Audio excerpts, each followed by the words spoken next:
Good evening, everyone. I can see a lot of questions in the chat box. Our mentors will get back to you and they will help you in all the possible ways. So let's wait for a couple of minutes for all the students to join. Maybe after that we can take up the questions also. Thank you.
Good evening, everyone. First and foremost, I would like to thank you all for joining us today for this remarkable event. I, Meghna Surampudi, will be the host for the day. I would like to congratulate you all on taking this step to absorb an unique experience. I can truly envision the spirit and passion you all have towards learning something fresh and unique, which will truly upskill your streak. I can assure you that this Hack Challenge 2021 will bestow you with a whole new set of experiences. We feel honored to organize this event in collaboration with IBM and AICTE. Our successful alliance with IBM is truly remarkable, which assisted and encouraged our future relationships. We have organized one of a kind programs and challenges on most happening technologies and issues. Today, we feel absolutely honored to collaborate again with IBM for this amazing program. I would like to thank AICTE for always being so cooperative and considerable. And also, I would like to extend our sincere gratitude to our supporting organizations, TASK, APSSDC, IUCW, Computer Society of India, Hyderabad chapter, and Engineers Without Borders India for assisting us in every step. We are extremely grateful for all the assistance you have provided, and we sincerely appreciate all of your valuable cooperation. It really, really means a lot to us. So, without taking much of your time, please permit me to share some information that is related to Hack Challenge 2021. So, SmartBridge, in collaboration with IBM Global University's program, has brought an exclusive challenge for you to code, develop, and innovate for a better future. This challenge will provide you hands-on exposure on IBM technologies. Hack Challenge 2021 is packed with technical learning, finding solutions to problems plaguing society, and access to courseware and skill patches. The aim of this Hack Challenge this year is to leverage technology for building solutions that will shape a better world with resilience. So, without any further ado, let me acknowledge the presence of the guests of the day. I'm extremely delighted to introduce Mr. Mani Madhukar, the Program Manager of IBM University Relations.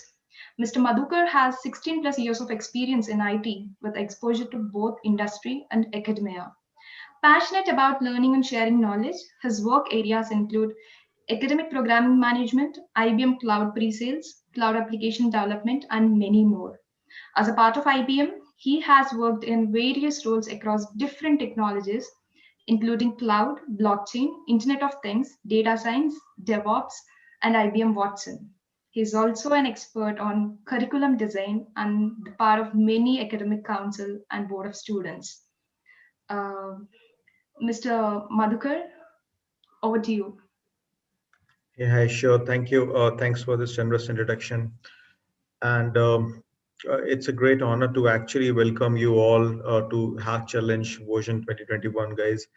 Um, this event has been, we've been running it for the last couple of years, and we have come across fantastic students with wonderful, skills from programming, the way they have, and they have evolved. We have seen that evolution happening, right? So somebody who participated in 2020, actually when he came back in 2021, or even the previous versions, we saw that evolution happening. We saw the way he groomed, he learned over a period of certain time, right? So we have seen that difference. So it's a fantastic platform to learn emerging technologies, getting hands-on with what people are currently working on in industry, those enterprise tools which are made available to you as a part of this overall event, and the number of hours being put into get those skills hands-on, learn doing some problem solving around with those tools is really important, right? So I welcome you all on behalf of IBM, and we really look to this enriching journey of Hack Challenge 2021, and we look to have a great time together. Thank you. Thank you, Mr. Madhukar. Thank you so much. Moving on next, it's an absolute honor to introduce Mr. Khudmir, the marketing lead with IBM's Global University Programs. He has spent a decade covering various aspects of marketing, such as digital marketing, advertising, content marketing, and brand management. He has worked with over 50 plus brands. Some primary ones include IBM, Infosys, Swachh Bharat, Dow, Pons, and many more. In his free time, Khudmir also runs a podcast of his own called 1001 Stories and teaches marketing for MBA students in various colleges. It's an absolute pleasure to have you here with us today, Mr. Khudmir. Thank you so much for joining us. On behalf of the SmartBridge, I would like to thank you all once again for graciously joining us for the session. Now, I would like to hand over the session to the tech wizard, Ms. Pradeepti, Senior AI Developer of SmartBridge, who will be taking you all through this amazing journey. She's nothing less than a magician with a magical wand with which she bestows the students with the most useful information on the cutting edge technologies. I wish you all will learn the most interesting elements from her. I once again thank you all for joining us today and wish you nothing but the best. Pradeepti, over to you. Thank you so much, Meghana. A warm welcome to all the participants to the IBM Hack 2021. I'm really glad that I could see 1,000 participants in this session, and I can see how enthusiastic students are to upskill their skills. I mean, to enhance their skills in the technology. So I'm really grateful to take session today to these students and enlightening them on cloud platform and making them understand what actually cloud is, and what are all the services our IBM provides. Fine. So without any further delay, first of all, I would like to ask the participants about their exposure towards cloud. Like, do you have any exposure towards cloud before? Like, have you ever worked on any cloud platform or any services related to cloud?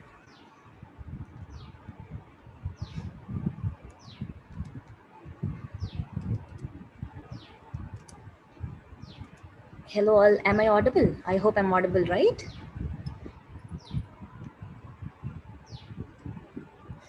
I could see so many questions regarding installations, project execution, and all, but not to the query that I'm asking. Can I get the responses from the audience?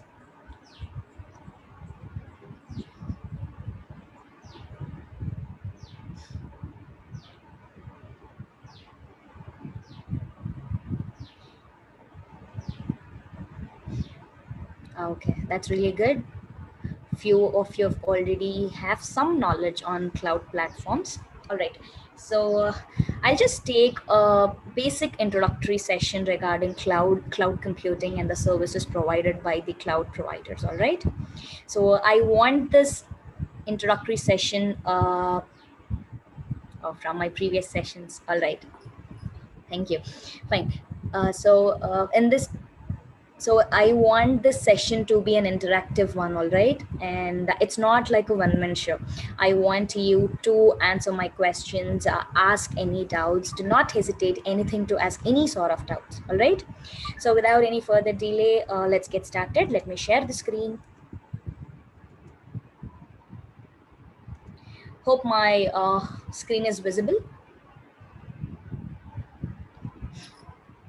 Yes. So Yes, Pradeep, it's visible. yeah, thank Good you to so go. much. All right. So we know that, and it is a fact that technology has a great impact on business nowadays, right? And not so long ago, like it's about 1 decade ago or 20 years ago, companies had to establish and maintain their own server environment so that they could host and run applications on their premises, right? But today we have cloud and also cloud computing, which is revolutionizing the business and also their operations.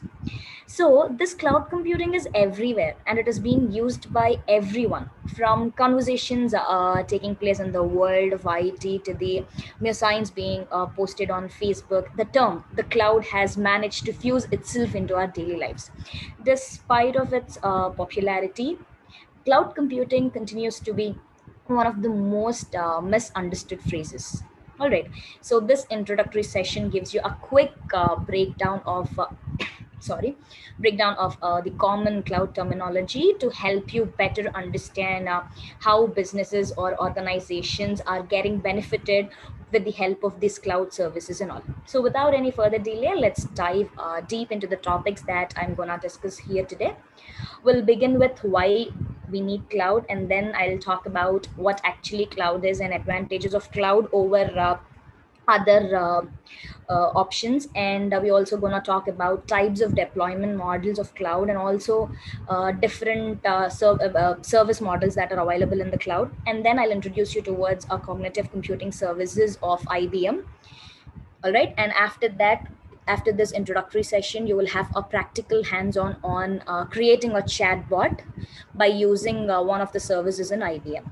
All right, and I request all the students to talk about installation of softwares, regarding project execution, or regarding teams in the Slack channel. So this session is meant for practical execution, and today you don't need any of the software to install on your computers to work with. So I request you to please concentrate on the content and get exposed towards the technology. All right, thank you so much. All right, so first, let's understand why we have shifted towards cloud. what was the problem that we had before, and which was solved by cloud computing, and since then it took over the market. So let's understand that, and then it will solve a lot of unanswered questions about the cloud computing. All right. So tell me, before cloud, how organizations used to manage their infrastructure, or manage their applications, or run applications, or host applications.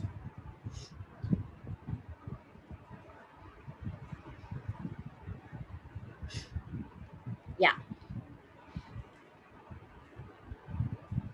Yeah, usually if it is a small IT industry, they used to have small servers, and if it is just a startup, they used to have their own hard disk with some amount of DB, and where they used to store their data and run their applications, right? Right. So there are some problems in such kind of on-premise data centers. All right. So let me give you an example. Okay.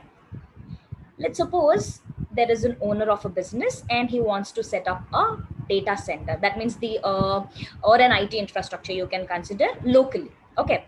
So what he does is he calls a person, and let's say his name is X. Actually, he's an IT educated person in a company, and this owner, the business, the one who want to start the business, consulted him about how to get started with setting up an infrastructure. Now this employee, that ex-employee, is a guy who keeps himself updated with what's happening in the IT industry, and he frequently goes through learnings about the recent technologies. So without any pause, he suggested the business owner to set up the environment in the cloud. But the person is not sure about what cloud is, and uh, what are the benefits over DC with the help of a cloud. So this person tries to explain him what are all the benefits and all, and that's what I'm gonna explain you now. So first, let's start with the expenditure or the billing model. Now, if you're aware of cloud, can you please tell me how much the cost you will be investing in putting up a server, or how much cost you will be investing in using the cloud?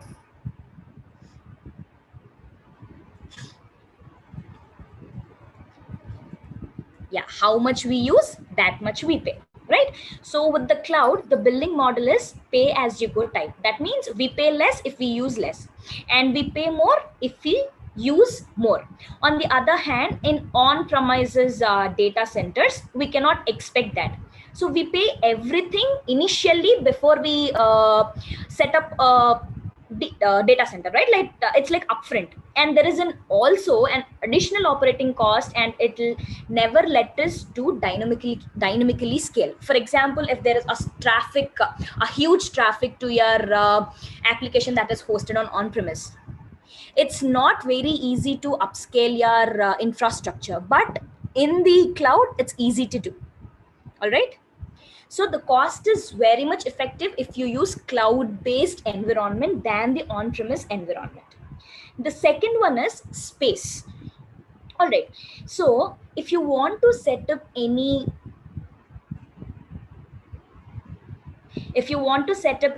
on-premise data center or any infrastructure, you need a lot of space required for setting the servers. But in the cloud, no such space requirement is needed for the organization. So that space, allocation of space, everything will be taken care by the cloud provider itself. You just pay for the space, you just run your server on it, and if you want to scale it, you can scale it as it is, as soon as your traffic is very heavy to the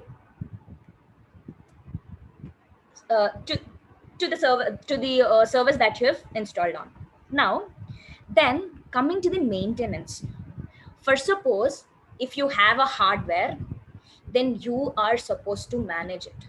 All right. So you should be taking care of setting up a hardware, or setting up a software, or taking care of its maintenance, etc. But in the cloud, no need of such dedicated team. Most of the services that you use on IBM will not have any sort of maintenance. They get managed by the providers itself. And of course, even if you need to manage them, the providers give us the option to manage them through the console, which is a lot more simpler than managing directly. All right. So these are the three advantages over the data centers. And let's talk about some other. The next one is security. Right. Now, can you please tell me what could be the failures of security in on-premise, and how cloud is able to overcome that?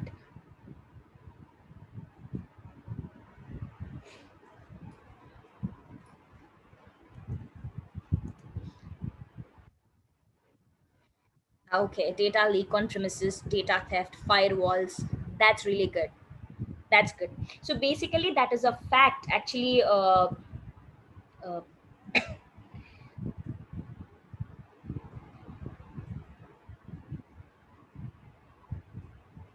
yeah, I'm sorry. So the fact is that data security is very pure. The reason is the cost involved in setting the hardware as well as software to provide the security is very heavy. All right. So you have to invest more to provide security. So you can invest that on cloud to meet and to do more work on cloud than investing that on for security. So, and this cloud providers have a very great firewalls and tools and technologies that provides security towards data, and also it meets the compliance. All right. And the next one is reliability. Reliability is nothing but the thing is in on-premise data centers, there will generally be less focus on data recovery. And if we kind of want to put a new infrastructure in the business, then you have to actually back up that data, and then you have to use it in the new data. But that becomes a very high and a very tedious task in on-premise. But with the help of a cloud, with the help of cloud, data recovery and data backup will be very easy. And the next one is flexibility and collaboration. Can you please say a few points regarding flexibility and collaboration? You know what flexibility is, collaboration is, right? Flexibility is like flexible to move from here and there. Collaboration is like you can collaborate with different entities and all, right? Now, how can cloud provide such kind of flexibility or collaboration? Easily accessible to authorized persons. That's really good. To deploy more servers at no time. That's really good. User friendly, can be accessed. That's really good. That's really good. Awesome, guys. So whatever the answers that I'm getting are really true. Fine. So in this on-premise environment, there is a lack of flexibility.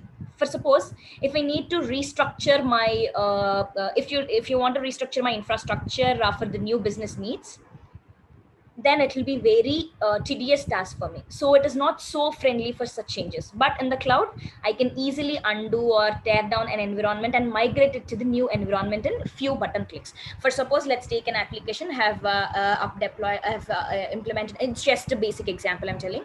For suppose if I've implemented an application on Windows, and that's on my server, and tomorrow I want to make it run on Linux. Now what I'm supposed to do, I have to tear down all the infrastructure that I have, and I have to put another infrastructure, so which is a tedious task. But in cloud, it will be very easy. With a few clicks, it can be readily launched in the new environment. And the next one is data. Data is global.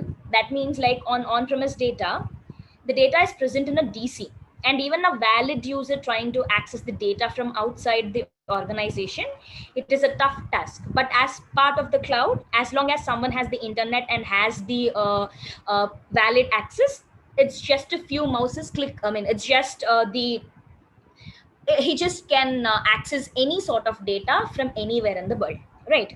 And coming to the implementation, okay, so building an on-premise data center takes probably around years together. For suppose it could be 1 year, 2 year, 3 years, based on your requirements. But in the cloud, we could do that in weeks. But it could do in weeks. All right. So these are all the things these are all the advantages that cloud providers have over the data centers. And Apart from these, can you please tell any of the uses of cloud over the data centers?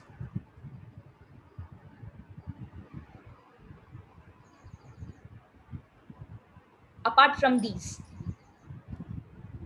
So we have covered about the security, we have covered about the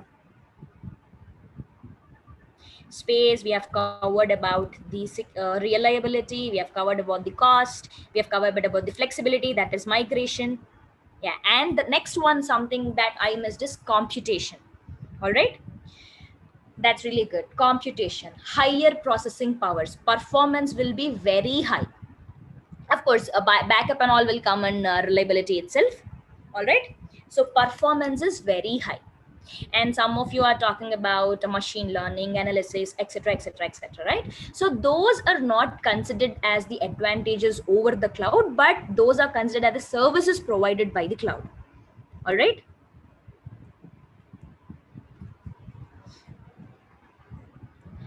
yeah, that's what computation power is very high. That's really good. Yes, easy maintenance. Of course, we have talked about maintenance as well. Yeah, implementation on premises, it will take more years, and on cloud it will take weeks or so. All right, so these are all the advantages over the cloud. All right, now you have understood what are the advantages of cloud over the cloud, right? Now let's understand what actually cloud and what actually cloud computing is. Can you please tell me about this? Now we have understood all the reasons and the advantages, right? Now what actually this is? Cloud is internet. Okay, right. Cloud is just someone's computer. Okay, hardware virtualization, storing of data, it stores data. All right, so few of the answers are very correct and few of the answers are like little bit correct.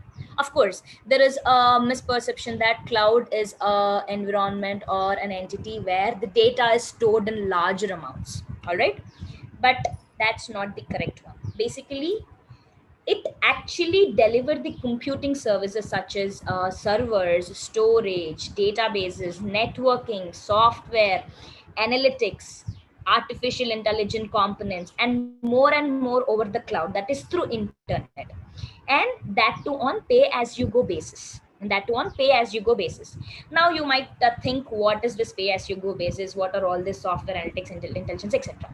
Well, so let me explain. Now, with cloud, rather than managing your files or any other assets, be it infrastructure or be it your networking, be it your data on the storage. All right, so rather than managing all these devices in a local system, your cloud computing make it possible to save them over the internet and access them from the internet. So now I can be a mobile person who is moving from one place to another, but I can access all these kind of things from anywhere if I have internet facility.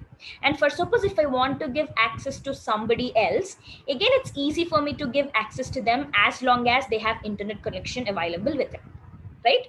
So now that you've understood what cloud computing and what cloud computing is, now let's move further and talk about other types of cloud computing. All right, basically we can categorize the different types of cloud computing based on two wide categories, one being deployment models and the other one being service model. One is deployment model and other is service model. So let's talk about the deployment model first. And this deployment model is categorized into three types. One is private, one is public, and then other is hybrid. So tell me, by looking at the names, can you please tell me what does that mean? Private, public, and hybrid. Service models are that. These are deployment models, Arun. All right. So whatever you're talking about are service models. I'll also talk about that. Data access anywhere. Public can be shared. Private for enterprises. Okay, public is global. Private means only single person. Hybrid can access. Fine. All right. That's really good. Fine. So it will be easy for you to understand if I walk you through this example. All right. So consider there are different types of vehicles which are used for commute purpose. Now, for suppose if you want to travel, you can pick a bus, or you can pick your own car, or you can pick your taxi. All right. So if you want to travel, if you pick a bus, then it is accessible. It is accessible to everyone. So everyone or anyone can get in. They can pay for the seat, and you pay for the time that you'll be traveling, and you pay for the destination that you have traveled for, right? Here the cost is very less. This is the kind of thing that happens in the public cloud also. You pay only for the resources that you use, and you pay for how long you use it for. All right. So if you use more, you pay more. If you use less, you pay less. On the other hand, private cloud is like buying your own car and using it for your commuting purpose. So here you pay a huge amount upfront, and it is all owned by you itself. So that will be owned by you. Everything and anything else will be managed by you itself, and the cost here is very high. And the third one is like, if you want the best of these two, like combination of public and private cloud. All right. So that means like the comfort of your own car. If you want the comfort of your own car, but you don't want to pay all upfront, or you want to pay only for the time you travel, then you can rent a taxi. Similarly, you can have such kind of a feasibility in a hybrid environment, meaning if you already have a data center or an infrastructure, you can integrate it with the cloud and use both the DCs and both the use DC and your cloud environment. At that time, this would become a hybrid environment. So let's summarize the types of cloud based on deployment models. All right. So as we know, the cloud, as I already told you, public cloud is a cloud infrastructure that is made available to the general public over the internet, and it is owned by the cloud provider. So likewise, the buses are whatever the buses that we travel are owned by the government, but we common people are using it, right? So in the same way, the public cloud will be owned by the cloud providers, and the major cloud players today are IBM, AWS, Microsoft Azure, SunCloud, etc. And coming to the private cloud, this cloud infrastructure is exclusively operated by a single organization, and it can be managed by the organizations or the third party, and it may exist as an on-premise or an off-premise. So here, this is exclusively operated for a single organization. And some of the companies that provide private clouds are AWS, VMware, that is VMware, and the other one is hybrid cloud. Here, the companies actually what they do is they opt for private clouds for storing and developing the personal data, and they use public cloud to share the non-sensitive data with the general public or with the other government organizations or departments. So these are the difference between public cloud, private cloud, and hybrid cloud. Hope you understood the difference, right? Public means anyone can access as a pay-as-you-go kind of thing. Private cloud is an organization, single organization is managing, and it's not accessible by everything. And hybrid cloud is nothing but mix of public and private. So you can put the data privately, some of the data privately, which has to have some sort of security, and non-sensitive data can be shared to others. All right. So these are the difference between the deployment models. All right. Now you have cloud-based services. All right. So types of cloud services. Now we can broadly classify them as IaaS, that is infrastructure as a service, or platform as a service, which is PaaS, or software as a service, which is SaaS. Now You must understand when to use which service. All right. So first, suppose you just want a virtual machine. Okay, you just want a space, and you have all the expertise to install the software on top of it and make it work. Then you go for infrastructure as a service. Okay, now first, suppose if you want any platform or any interface to program or any interface to upload a program and make it run, then you take PaaS, platform as a service. Like, or if you want a finished product hosted on the cloud and be able to access it through the internet, then you go for software as a service. All right, so in the software as a service, you get a username and a password for an application, and you can begin using that, and you can customize the application based on your needs. All right, so let's talk about these models in detail. All right, now coming to infrastructure as a service, it gives basic computing infrastructure. So it will provide you with the our software as a service, same as containers and the services are totally different. Software as a service is totally different, Milind. All right, ma'am, give us the material to us. We'll look into it. Shweta, not Shweta, Prajapati. Yeah. Now coming to the infrastructure as a service. Okay, so here your cloud providers will give you a server, a storage system, and also networking, and everything will be managed by you itself. Apps, whatever the operating system you would like to run your application or the application on, and whatever the data that has been used for your application, and what is the software that is used for. So everything will be managed by you, but it will just provide you some sort of computing, storaging, and network entities. All right, so you will have greatest degree of flexibility and customization in cloud computing. So for example, Amazon Web Services and Digital Oceans are widely known as IaaS as service. So here the end users will be IT admins. IT admins is like whoever want to build their own infrastructure rather than a DZ, or on rather than on a DZ, they opt for infrastructure as a service. Now coming to the PaaS.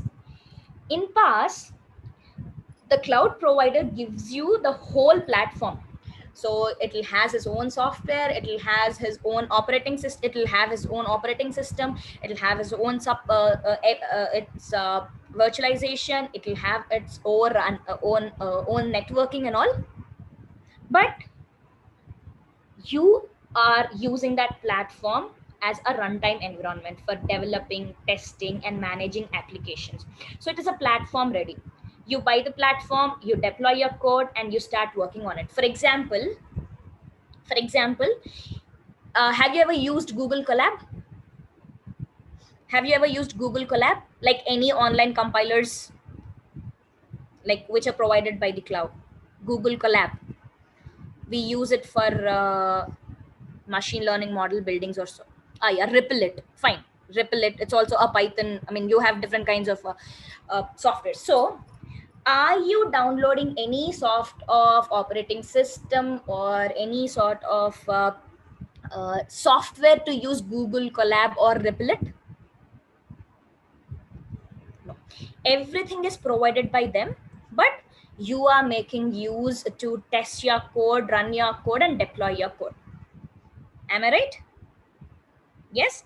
So it's just a runtime environment. So that is nothing but a platform as a service. Okay, it is providing you a platform and you are trying to program your own things. All right, so this is what platform as a service. Okay, see, IDEs are not a software as a service, it's a platform as a service. All the environment is given to you and you are working with it to test. It's just a runtime environment where you are deploying and testing your platforms, Milind, right? So this is a platform as a service. So I can just say Google Colab as the best example. All right. And coming to the SaaS, software as a service. So this software as a service is managed by the vendor. I mean the cloud provider, be the hardware or the software or anything. It will be managed by the vendor itself, and we pay for the service like a pay-as-you-go subscription model. And as you might have guessed, the end users of the SaaS products are we. So for a platform as a service, can you please, yeah, I'll give you the example, Shivansh. Can you please tell me who will be the end users for the platform as a service? If you are a developer, then it will become we. Not all common users are end users to the platform as a service, right? So all the developers who want to build their code and who want to develop their code, then they can use platform as a service. All right, all the developers. Now coming to the software as a service, it is readily available software. We are using it. The best examples are Google Drive, Google Photos, etc. Yes, that's correct, Vikas. I'll tell you about all these Cognos, etc., etc., etc. EC2 is an infrastructure as a service kind of thing where you develop your own applications. They're just providing you a server. All right. Yes, of course. So whichever is providing you a platform, and with the help of the platform you're developing it, then those are considered as PaaS. All right. You can consider that Shambhavi. Git is not a platform as a service or infrastructure as a service. Actually, there it's a it's a entity where you actually store your developed codes in a version based kind of thing. All right. All right. Now, so software as a service, all your Google Drive, Google Photos, everything comes under software as a service. Now, like, are you coding anything to upload your data onto Google Drive? Are you installing any software? Like, are you managing your data? Everything is managed by your cloud provider itself. All right. So this comes under software as a service. All right. So to make an analogy or contrast between all the four, you can look at this chat. All right. So this is self-explanatory chat, that the resources managed by us are huge on-premise. For suppose the networking, storage, servers. Anusha, if you want to build your own application, what do you do? Yes. Can you please answer me? If you want to build an application, what do you do? Everything is there with you. Everything is there with you. Like, you have your computer, you have hardware, you have networking, you have everything, and you create an application and you deploy it. So everything is taken care by you itself. So that can be considered as IaaS. All right, Anusha.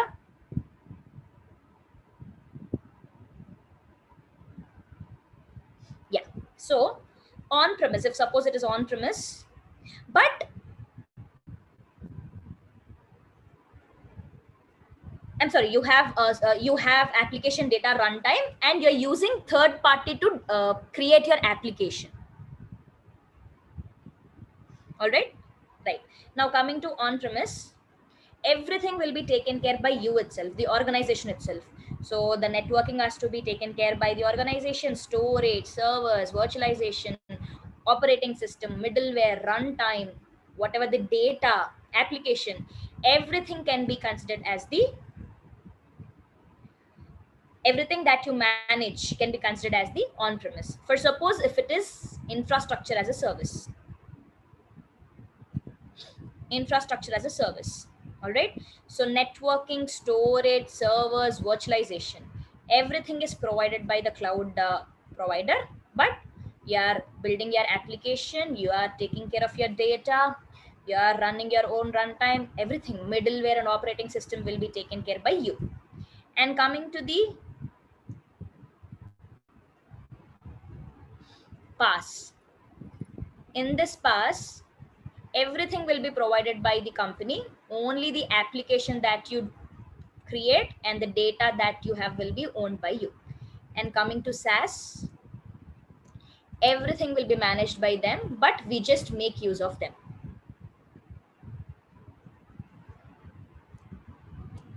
All right.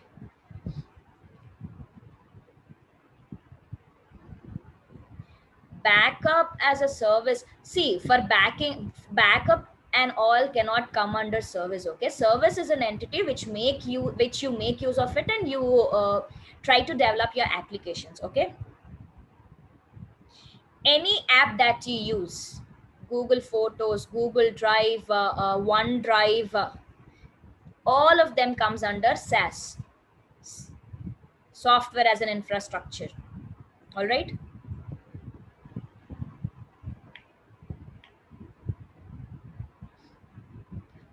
Google Cloud is a cloud platform which provides you all these services. All right. Remember, you're doing nothing, but you're using the service, but you're using the entities. Then those are considered as SaaS. Okay. You're developing something using third-party runtime or all. Then that comes under PaaS. Okay. You have a space and you're developing your own things. That comes under infrastructure as a service. And on-premise, you have nothing. You have to build from the scratch. That can be considered as the on-premise. All right. If you want to create any app, does cloud do it for my organization?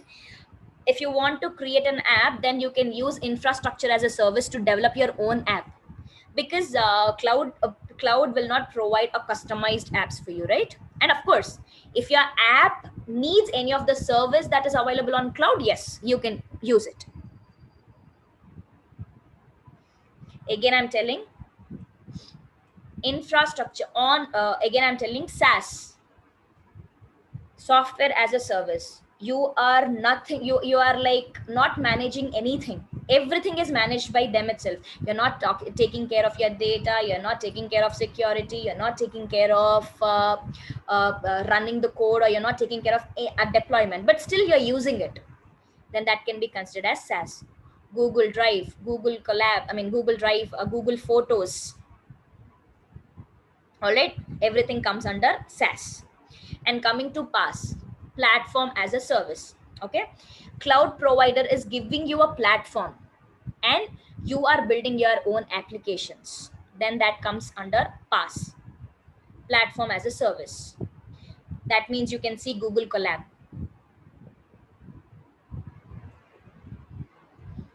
And coming to infrastructure as a service. For infrastructure as a service, you can consider AWS, all the virtual servers and all the networking, all the computing services provided by the cloud can be considered as infrastructure as a service. They are providing you just the infrastructure. Can you please tell me, what do you understand by infrastructure? Android is not Android. It's a different entity that doesn't at all come under cloud or as or a PaaS or a SaaS. All right. Infrastructure, for example, infrastructure of a school. Infrastructure of a school means you'll have benches, you will have a board, you will have something else. All right. That is the infrastructure. And everything like teaching, students, onboarding of students, training the students, talking about taking care of students, everything will be taken care by us, right? So you can take that example. All right. All the facilities, all the software and hardware facilities will be provided by the IaaS, and everything other than that, the data, the application, everything will be taken care by you in the infrastructure as a service. So let me give you an example so that you can understand it in a better way. All right. So you're planning to bake a cake yourself. You're planning to bake a cake yourself. All right. Now you will have lots of options you can have.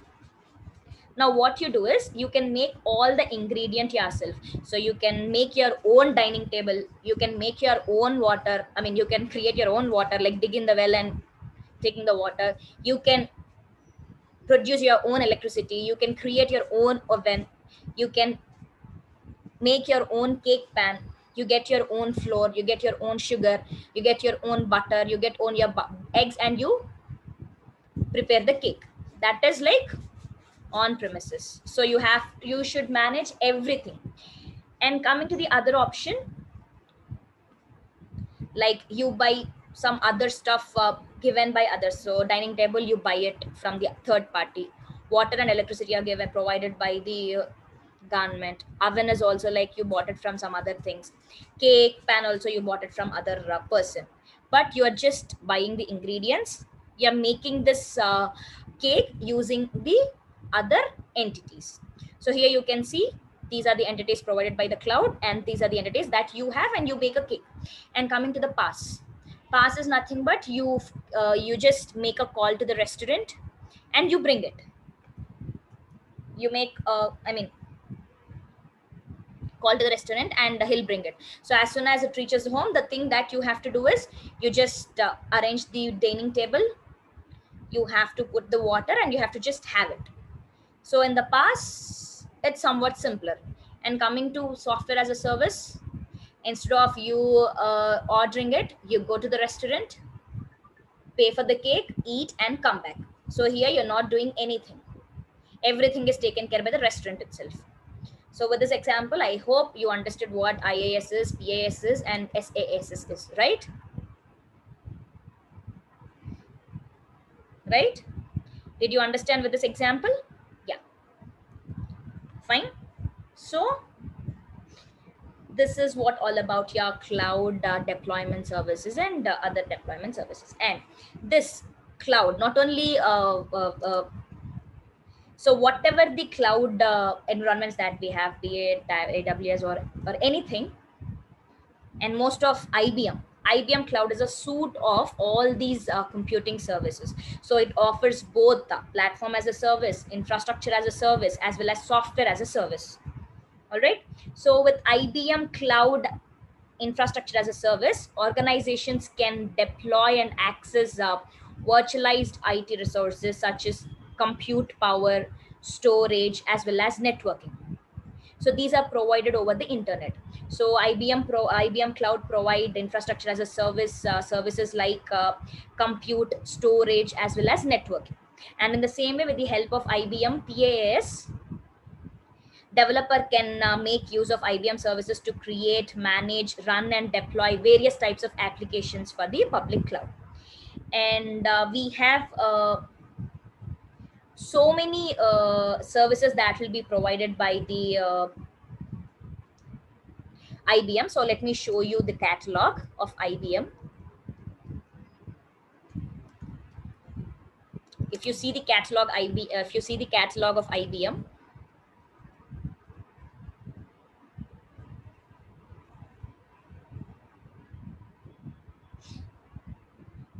if you click on services, so these many services are provided. So if you see, you have a compute, containers, networking, storage, analytics, blockchain, etc, etc, etc.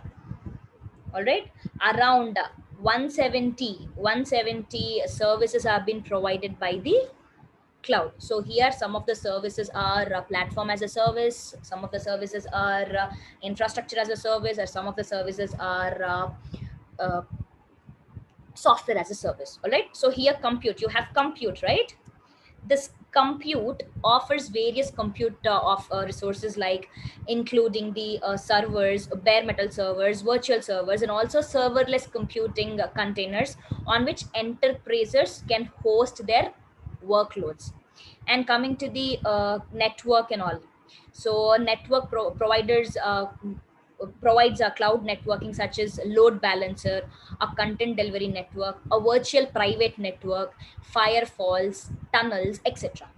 And this the storage service provides the entities to store your data on the cloud. So it could be a file storage or a block storage. And you have something called management as well. you'll have data management services, like it will provide SQL and non-SQL databases, as well as data acquiring and migrating tools. It also has analytics service.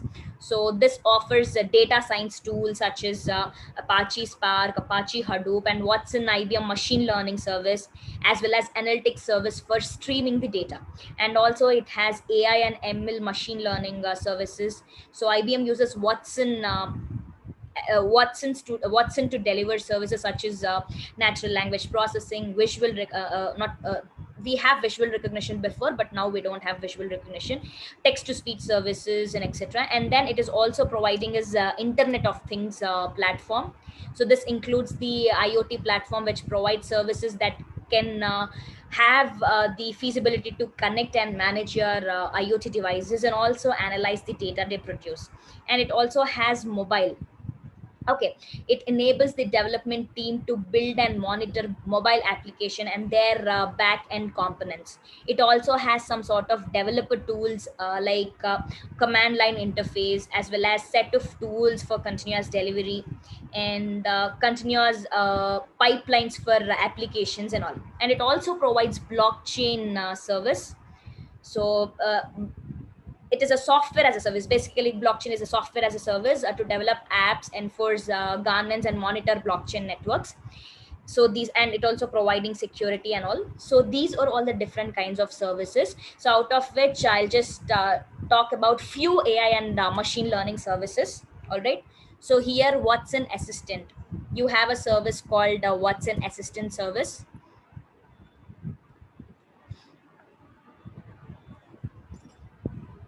Okay. So Watson Assistant, with the help of this service, you can develop your own chatbots. So you can consider this Watson Assistant as a platform, as a service. Okay, so here they are providing you the platform so that you can create your own chatbots as per your needs. All right. And coming to the Watson Studio, Watson Studio can also be considered as the platform as a service, where you can build your machine learning models, deep learning models. It is also providing you an environment, like it provides a Jupyter Notebook environment, or a Spark Apache environment, where you can create your own machine learning models and deploy your own machine learning models. And here you have something called annotator for cleaning data. So if you are very much aware of entity recognition, so entity recognition for clinical data can be built with the help of this service. And likewise, you have language translator, natural language classifier, natural language understanding, speech to text, text to speech, tone analyzer. All these services are used for text analysis. All these services are used for text analysis. All right. So these are all the services that are provided by the IBM. All right. Now, I told you, I said about a word called cognitive computing. Am I right? So whatever all the AI services that is being provided by IBM are considered as the cognitive services. You know what cloud computing is, right? Cloud computing is nothing but it is delivering the computing services. Now, what do you understand by cognitive computing? Can you please tell me what do you know by cognitive?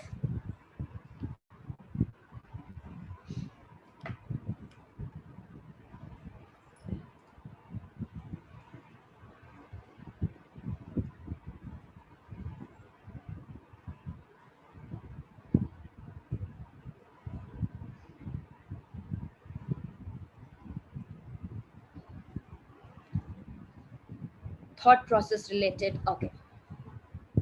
Basically, cognitive computing is nothing but bringing the power of artificial intelligence to enterprises across the globe. All right. So now, cognitive computing refers to the machine system that can mimic human understanding of the environment.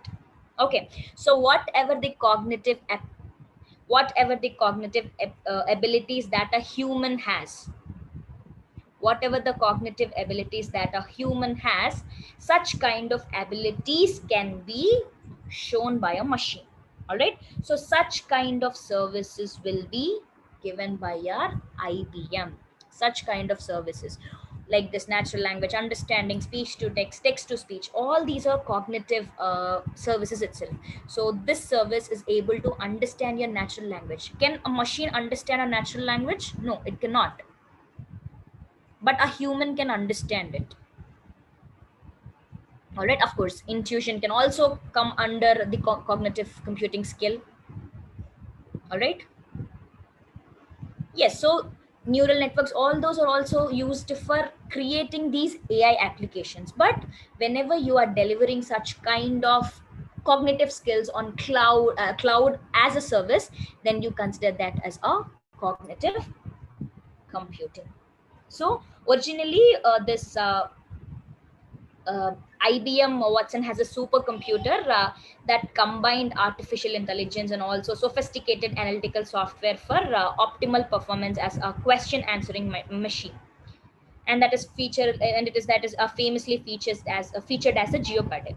Now it uses a set of very good transformational technologies such as I said you right, natural language processing, image recognition, textual analytics, virtual agents, etc.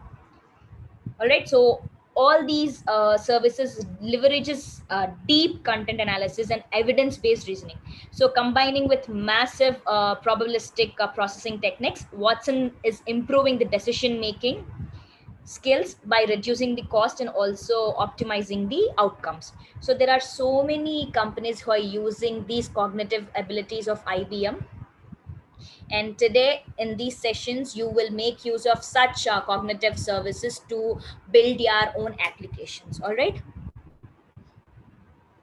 all these services, low code services in the sense like no need of coding, right? That's what you meant, right, Mayank?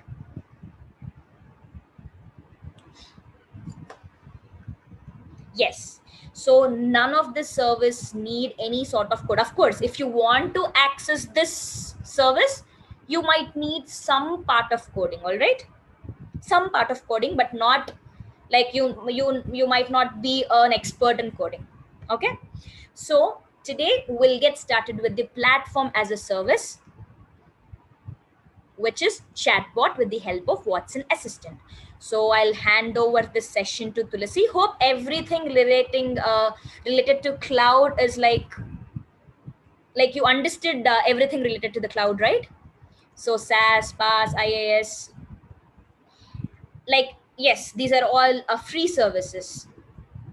Of course, Prakriti, be it whether you are a mechanical engineer or a triple engineer or MCA student or any other background, everyone can use all these services and then can develop their applications. No need of prior knowledge of coding to develop this, or no need of prior knowledge about services to develop the applications. All right, so without any further delay, I'll hand over the session to Miss Tulasi. She's also a senior AI developer in organization. She'll be walking you through the development phase of chatbot. Hope you will enjoy the session and get much out of the session.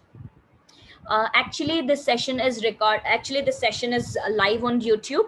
You can directly go through the video that has been uploaded in the YouTube. Thank you so much. Tulsi, over to you. Thank you, Pradipti. I'll please stop my share. Yes, you can continue, Tulsi. Thank you so much. Thank you, Pradipti. Oh, a warm welcome to today's session, dear participants.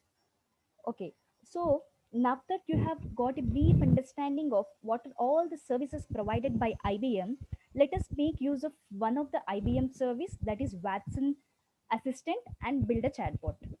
My voice is very low. Is it audible now? It was very low, Tulsi. Is it fine now, Pradipti? Can you please put your mic a bit closer?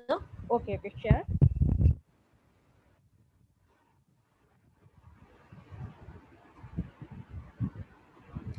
Is it fine now? Yeah, it is fine. So, Tulsi, audience are asking for a break, so we'll give 5 minutes of break and then we'll start the session. Okay, fine. All right. So we'll take 5 minutes of break and then we'll start the session. By the time I request all the participants to log into your academic initiative IBM Cloud accounts. Okay, fine. I'll speak loudly. All right. Please make sure you log into your IBM accounts before the session starts. We'll start the session within 5 to few minutes. It will start it from 6:45. All right.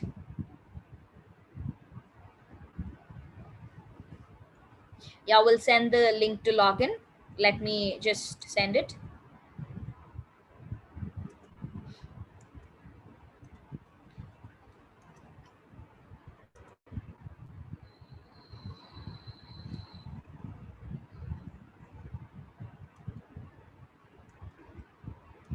See, there is no some such thing called attendance or so, but we request everyone to attend all the sessions so that you will have a valid certification at the end.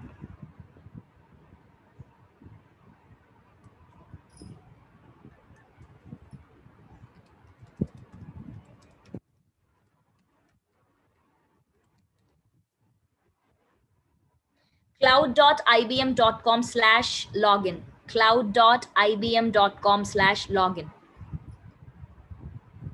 Yes, we have put it in the chat. cloud.ibm.com/login. Please log into your accounts before the session starts.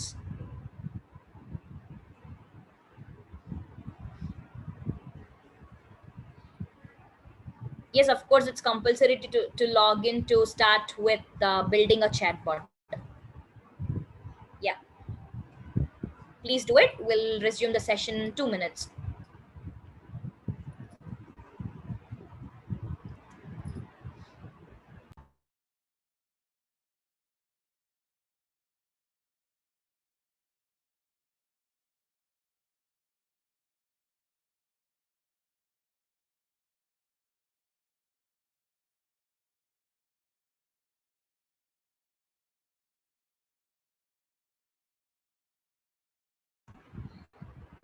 You can view the recording of this session on YouTube because the session is live.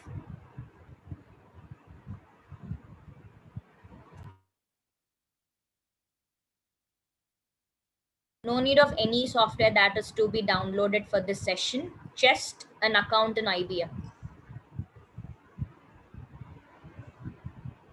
How to log in? Fine, let me show you how you log into IBM.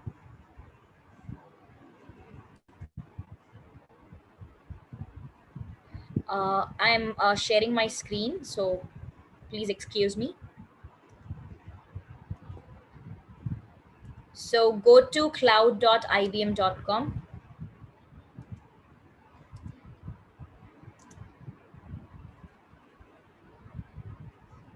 It's logging out. So go to cloud.ibm.com.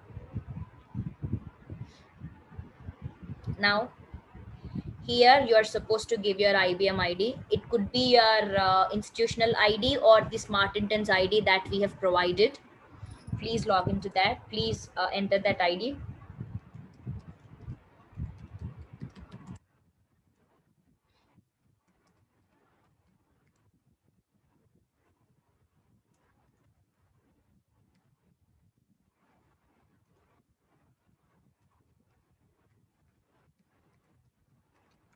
Don't log in with your personal email IDs. Please log in with your institutional ID or ID provided by Smart Intents.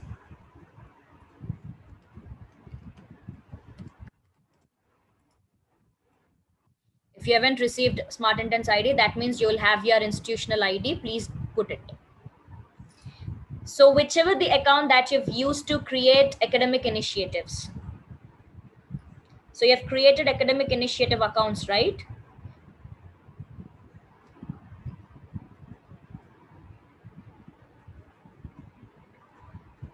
you don't have any problem with personal ID, but some of the services are not free with your personal ID. That's the reason we have asked you to create the academic initiative accounts. Yeah, once the login is done, Tulsi will be explaining you the other steps. So once we are done with the break, we'll do it. All right.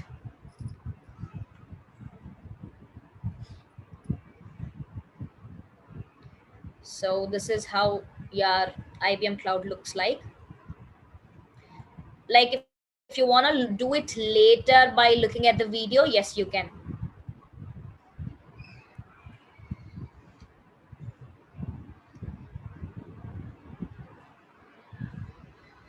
No, you cannot do that, I mean, Vishwaraj.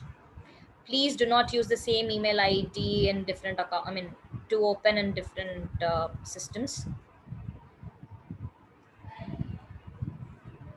Cloud line interface, actually that is a different interface. It's like our command prompt. Okay.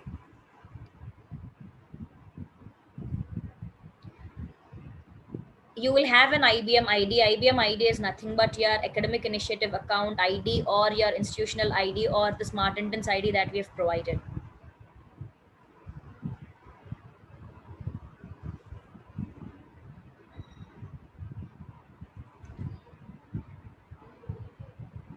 If you don't have a Smart Intents ID, then that means you have created an account with your institutional ID, right? Please log in with it. If not for today, create with personal ID and log in. Of course, it will ask for password. You should know your password. How would I know the password if you ask me?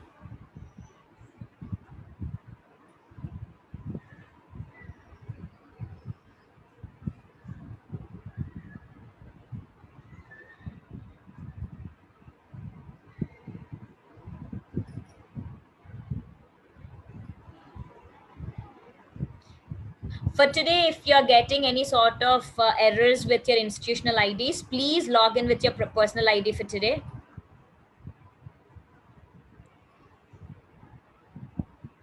So if IBM is not accepting institutional IDs, we have provided you the Smart Intents IDs, right? You can use it.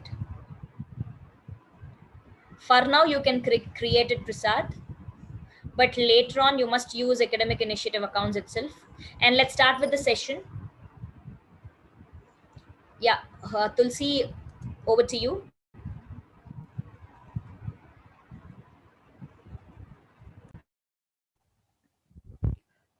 Thank you, Pradipti. Am I audible now?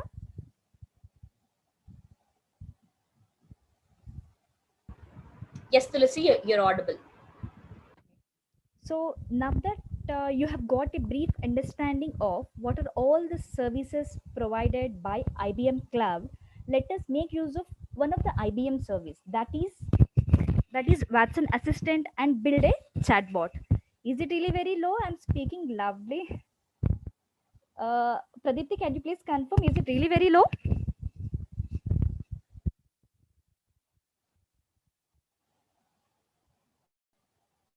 Okay, thank you. Thanks for your response, guys.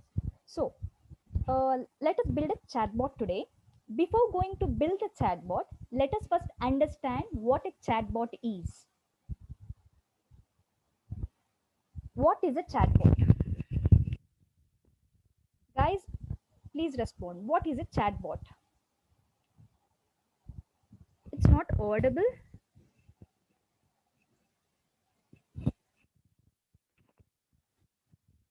Is it fine? Let me share my screen first.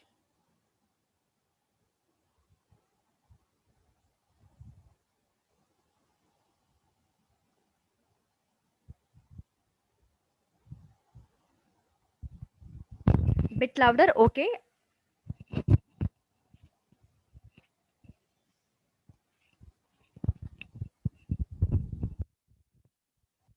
Okay, what is a chatbot, guys? Automated response to user questions, okay. Online chat assistance is a virtual robot. Response to users to help queries, yes. Almost all the answers are correct. So let me put all the answers in one page. Chat bot. I divide this word into chat and bot. What is chat? What is basically chat? Chat is basically, it's a conversation. Yeah, you are right. What is bot? It's a robot. In simple sense, I can say a chatbot is a chatting robot. Am I right? Chatbot is a chatting robot. Okay. So, can you tell me the minimum number of people required for a conversation? Two. Yes. Minimum of two people are required, right? So, world is very busy that we cannot answer everybody's question, and people cannot do repetitive tasks continuously. We get bored, right, if we do them continuously. So chatbot is a very good solution for this purpose, to answer the questions of customers repetitively without human intervention. I don't know why my voice is really very low. Is it fine now?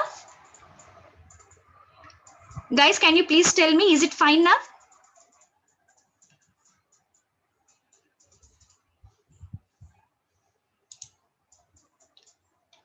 Can you hear me now?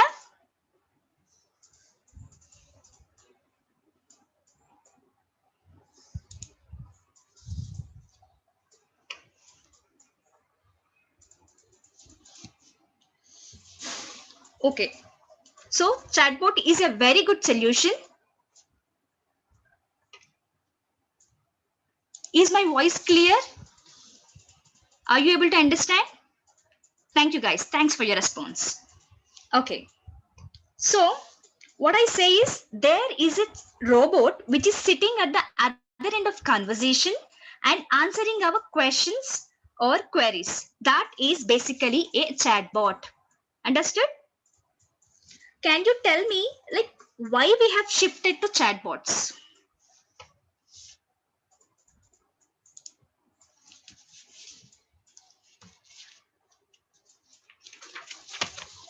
Why we have shifted to chatbots? Too many people to replace the queues. Okay. Save time. Correct. Scalability issues with human. Yeah. Accurate results. Quick responses. Okay. To stop repetitiveness. Okay. Solve easy issues. Almost all of them are correct. So one easy example that I can give for users of chatbot is, take a customer care center. We often call customer care centers to inquire about something, right? So when the customer care representative shift starts, like let us assume that morning 9 o'clock, his shift is starting. He will give you responses with lot of patience, peacefully, and in a elaborative way. Now, if you call the same person and ask the same question in the evening, will you get the same response from the person which you got in the morning? Will you get the same response from the same person for the same question? No, right? Will he be really very cool? No. Will he answer all your queries? No. He might answer, as it is his job. He might answer, but he might just give you only one word sentences. At the end of the day, he is also a human, right? Okay. Let me give you another example. At the start of the session, when I ask questions, you people will give me answers. You will be alert. But as the time goes on, I may not get that many responses which I have got in the start of the session. Am I right? Yes. Let me give you another example for this. Okay. So you ask me questions and I answer them as I'm your instructor. If you ask me the same question which is answered for the second time, I might answer it again politely. But if you ask it for the 28th time, will I answer it? No, right? My tone will change. I'll say no more queries. I have already answered it. It is a human tendency. So to avoid all these, we use a chatbot.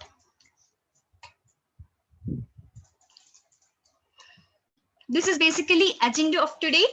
We will be dealing with what is a chatbot, how chatbot works, architecture of chatbot, what are the different types of chatbots, why chatbot, and how to build a chatbot. Okay, now let me give you the textbook definition of a chatbot. A chatbot can be defined as an AI-based computer program that simulates human conversations. They are also known as digital assistants that understand human capabilities. Bots interpret the user intent, process their request, and give prompt relevant answers. So, chatbots escalation began in early 2016 in less than 6 months. Can you share the whole PPT? Let's look into it. Okay. According to Gartner's report, by 2021, 85% of customer interactions will be managed without a human. They are going to use only the chatbots. Chatbots are one of the best way to reach out to the customer base. At present, approximately 75% of all smartphones you use, like we use some sort of messaging apps such as WhatsApp, WeChat, Facebook Messenger, etc. Famous companies from different industries have already made their chatbots available on Messenger, such as CNN News chatbot, Hype, Hotel chatbot, Spring, e-commerce chatbot, Health app, Health chatbot, and much more. So, chatbots are not just a better way of reaching customers for companies, but are more sort of efficient and intelligent assistants. So, hope you have understood the necessity of a chatbot now. Yes. Yes. Hope you have understood the necessity of a chatbot now. Can I get a quick yes? Yes. Okay. Next, how does it work? Now, before going to how does it work, we have to know the basic terminology like what is an intent, what is an entity, and what is a dialogue.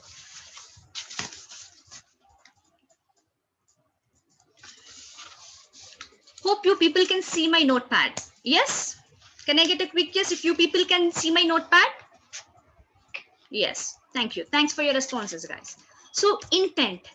Questions asked by the users. Questions posed by the users. Posed by the users are basically intents. And the responses.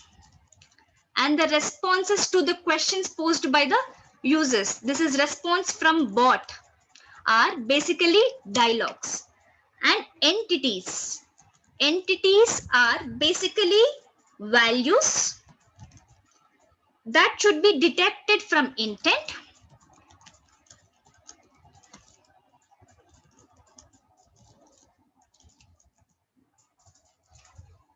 These are basically keywords. Let me give you a good example for this. You will understand what entity is, dialogue is, and intents are. Intents are basically questions posed by the users. Dialogues are the responses in response to the intent, and entities are parts of the intent. So, for example, let me give you, I am Tulsi.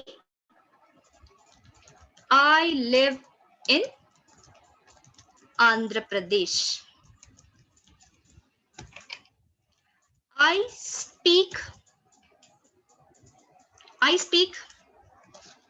What could be the answer for this?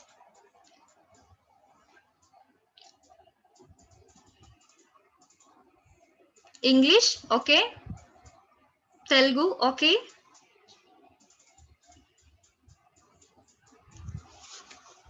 So, most of them are saying Telugu because you know that people living in Andhra Pradesh basically speak Telugu. That's why you're giving this response. So, here, what are the things you're concentrating on? Are you concentrating on I am? No, right? Are you concentrating on I live in? No. You are basically concentrating on the word Tulsi and Andhra Pradesh. Yes, am I right? You are basically concentrating on these two words, Tulsi and Andhra Pradesh. You are not concentrating on I am, I live in. Yes. So these are called Tulsi and Andhra Pradesh are basically keywords. Keywords. I call them as entities. Okay. I call them as entities. In the same way, when you ask a question to a chatbot, like let the question be, can you please show me today's weather? Can you please show me today's weather? What will be the answer from the bot?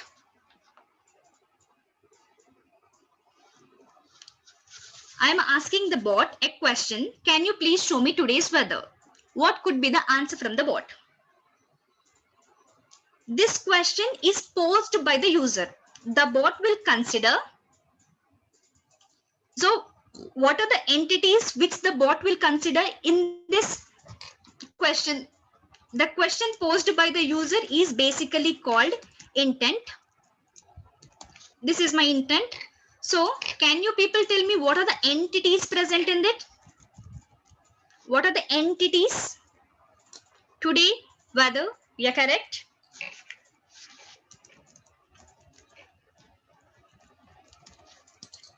Entities are today and weather. Okay, now all this processing the text and extracting the entities will be done by NLP. So, okay, fine. What could be the answer for this? It might give like temperature is 26 degrees, 26 degrees, and humidity is so and so. This is basically dialogue. Questions by the user is intent. Response by the bot is dialogue. And entities or the keywords are basically entities. Okay? Understood? What is an intent? What is a dialogue? Yes?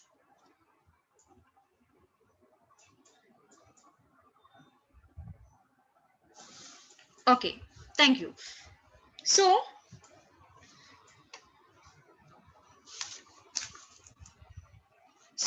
the user, when you look at this architecture, the user is giving the input like what is today's weather. Now, what it will do is the processing like removing all the stop words and picking up only the keywords. That is what are the keywords present here. It is today and weather will be picked up by NLP unit, and it will be processing to the decision engine. So based upon the analysis, it will map with the knowledge base. It will map with the knowledge base. In our brain, the knowledge base is nothing but our memory unit. Yes. For example, now in this question only, in this question, I am Tulsi, I live in Andhra Pradesh. You have mapped like as I stay in Andhra Pradesh, I might speak Telugu. So people in AP usually speak Telugu. Yes. So what is happening whenever a user is posing the question, when the user types his query in the chat window, the text is fed to the NLU, Natural Language Understanding or Natural Language Processing Unit, and then it is given to decision engine. This decision engine is nothing but where we are training our chatbot. Then it is processed to natural language generator. Then the query is processed using knowledge base. The response is sent to the client UI. Let me elaborate this. Now, please look here. You will understand it better. So, this is basically architecture of a chatbot. Chatbot architecture is the spine of the chatbot. The type of architecture for your chatbot depends upon various factors like use case, what is the domain you are using, what are the different type of bot you are going to build, etc. So, however, the basic conversation flow remains the same. Let us learn more about the critical components of chatbot architecture. So, this is the simple architecture. You should understand it so as to build a chatbot. I request you to concentrate here. Okay. So if we take any chatbot, we will basically have 3 layers in it. What are they? when you just look at the architecture, can you please tell me what are the three different layers you see in the architecture diagram?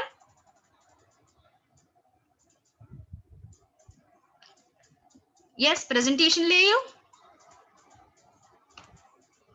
Yes, presentation layer, machine learning layer, and data layer. The architecture basically contains three layers. First one is presentation layer, second is machine learning layer, and third is data layer. So who will use a chatbot? Who will use a chatbot? It is obviously customers, right? Obviously customers or the users. Am I right? Who will use the chatbot? It is we who use the chatbot. It is the users who use the chatbot. So whenever the end user is using the chatbot, how will he use it? So whenever a end user is using the chatbot, how will he use it?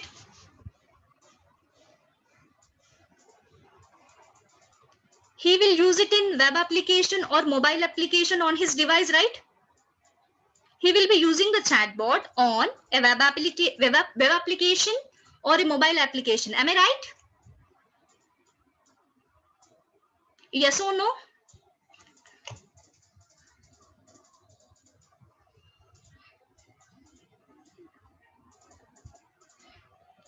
Yes. Okay. So this application, web application or the mobile application need to be built. It can be a mobile application or it can be integrated to Facebook or Slack. So presentation layer, this presentation layer will contain the UI part, user interface part, the UI which you are going to build, using which the end user will communicate with the chatbot. This presentation layer is nothing but your UI part. It can be your Facebook, web, or Slack. Okay, this is the UI part. So what it will do, now I am typing a message. Now I am typing a message. So whenever I am typing a message, I am giving it to the messaging backend. I am giving the message to the messaging backend. Whenever any message comes from the UI, it will basically contain all the socket IDs, network related IDs, and all along with the message. Yes, am I right? Whenever the message is coming from presentation layer, it will basically contain socket IDs, network related IDs, and all along with the message. Yes, am I right? Can I get a quick yes? Yes. Okay. Now the input message to this messaging backend will contain socket IDs and network IDs. Now these are not required for me. I am only concentrating on the message. Okay. So from all this information, only the message has to be picked up. So messaging backend will sit in between the UI and the NLP unit and do this work for us. Okay. It will only pick up the message, not all the different content like socket IDs and network IDs. So messaging backend, it will pick up only the message from the entire information and converts it into plain text and sends it to the next layer, that is machine learning layer. Okay, the messaging backend will take only the message and sends it as a plain text to the machine learning layer. Then what will happen in machine learning layer is we have NLP or NLU and decision engine. NLP is nothing but natural language processing and NLU is nothing but natural language understanding. So dear participants, do you have any idea about NLP and decision engine? Any idea what is NLP? What is decision engine? No. Okay.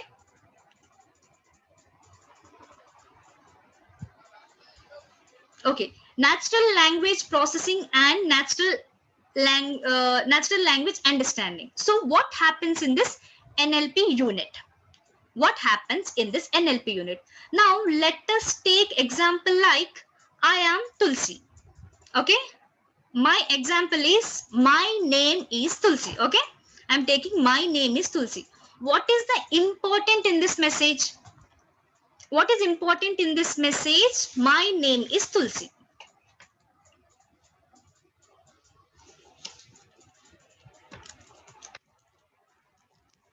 What is important in this message? My name is Tulsi.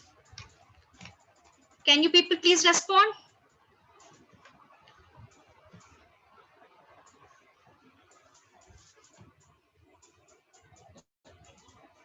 So in this, I will be concentrating more on name word and the word Tulsi.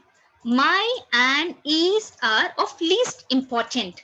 So what this NLP unit will do is, it will take the plain text and remove all the unwanted words. Now this is not of my interest, and this is not of my interest. Okay. Now the input to the NLP unit will be my name is Tulsi. So output of that NLP unit will be name and Tulsi. Okay. It will only pick up the keywords. It will only pick up the keywords. Okay. Now the input of this NLP unit will be plain text. Output of that will be keywords. Now these keywords are given to decision engine.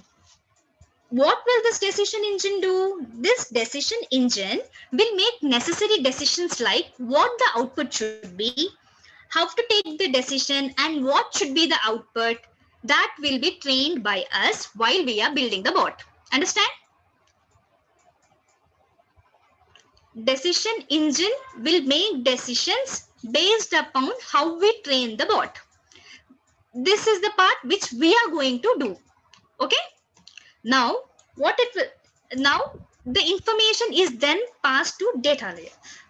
The decision can be directly generated by the decision engine, or at times it goes to communicate with the data layer. Like few things which will be present in the database. What will happen if at all you want a response, you want to make a decision? What it will do, it will query the database and get the resultant response, and then it will give to NLG.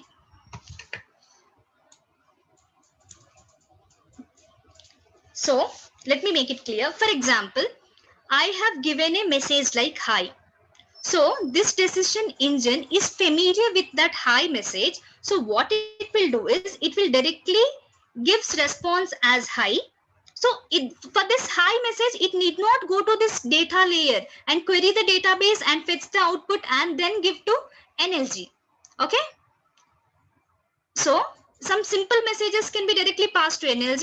Wherever the decision has to be taken from the database, we will query the database. We will connect the data connector, and from the data source, we fetch the information and give it to NLG. You want me to repeat this? Okay, fine. I will repeat it. So basically, this is presentation layer, machine learning layer, data layer. What happens in presentation layer is, this is basically is your UI where you give the input message. Now you have given I am Tulsi as an input message, for example. Now this message which is coming from the presentation layer will basically contain socket IDs, network IDs and all. I am only concentrating on the message. So what this messaging backend will do, it will consider only the message and it will pass only the plain text. This plain text will be input to the NLP unit. What this NLP unit will do, it will do some stemming process, lemmatization and all, and remove all the stop words which are not required and pass only the keywords to the decision engine. This decision engine will make use of, this decision engine, we basically make we will train this, we are going to train this decision engine. Based upon that decision, it will be given to NLG.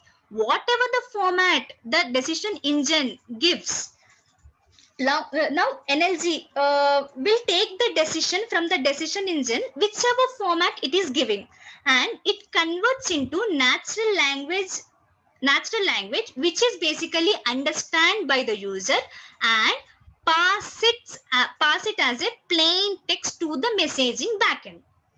what this messaging backend again will do, this messaging backend will add the socket IDs and the network IDs and will pass it on to the presentation layer. Understood how the message flow is going on? Yes? Can I get a quick yes if you people have understood the architecture of a chatbot?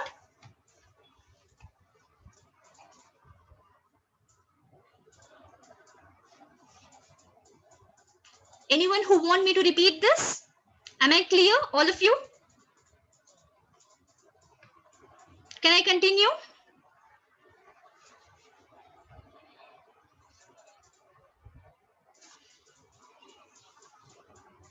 Yes? Okay. Hope you have understood the architecture and the flow of message. Now let us go to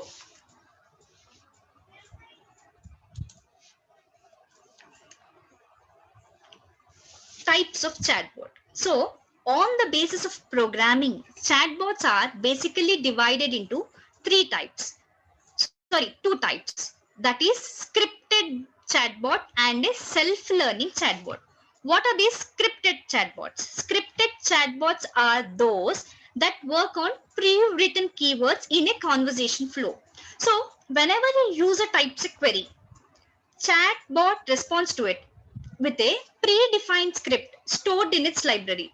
In scripted chatbots, each command is written separately with the help of a regular expression or other forms of string analysis. If a client types a query for which no relevant keyword is available to the chatbot, then the bot responds like, sorry, I did not understand. It will only give the responses on which it is trained. It will not respond to the other queries which it is not trained on. If it gets input like which it don't know, then we will be getting the output like, sorry, I did not understand, or can you please rephrase your statement. Yes, this is about scripted chatbots. Now, self-learning chatbots. Self-learning chatbots, like whatever the personal assistants we have, Siri, Google, Alexa, all comes under self-learning chatbots. These chatbots will have the capability to understand anything you ask. So, in case the user asks, what should I do tomorrow? Then the chatbot will actually understand what you meant and come up with some standard responses which will actually make some sense. All right. So this not only aids in capturing the relevant information of the user, but also try to analyze the sentiment of the user as well. These are basically intelligent chatbots. Self-learning chatbots are intelligent chatbots. They analyze our sentiment and gives the output. Yes, understood? So whatever the chatbots we build for our organizations or colleges, those comes under scripted chatbots.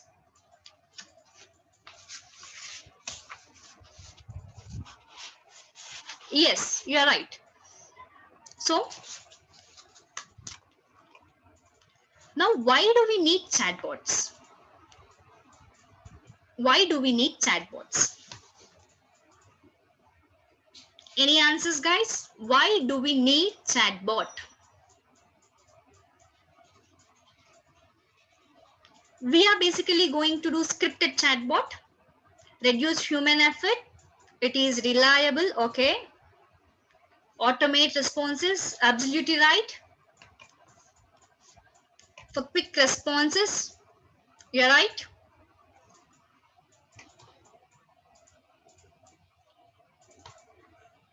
Yes, okay. Now, first one is accessible time. Chat is not responding. Okay. First one is accessible time.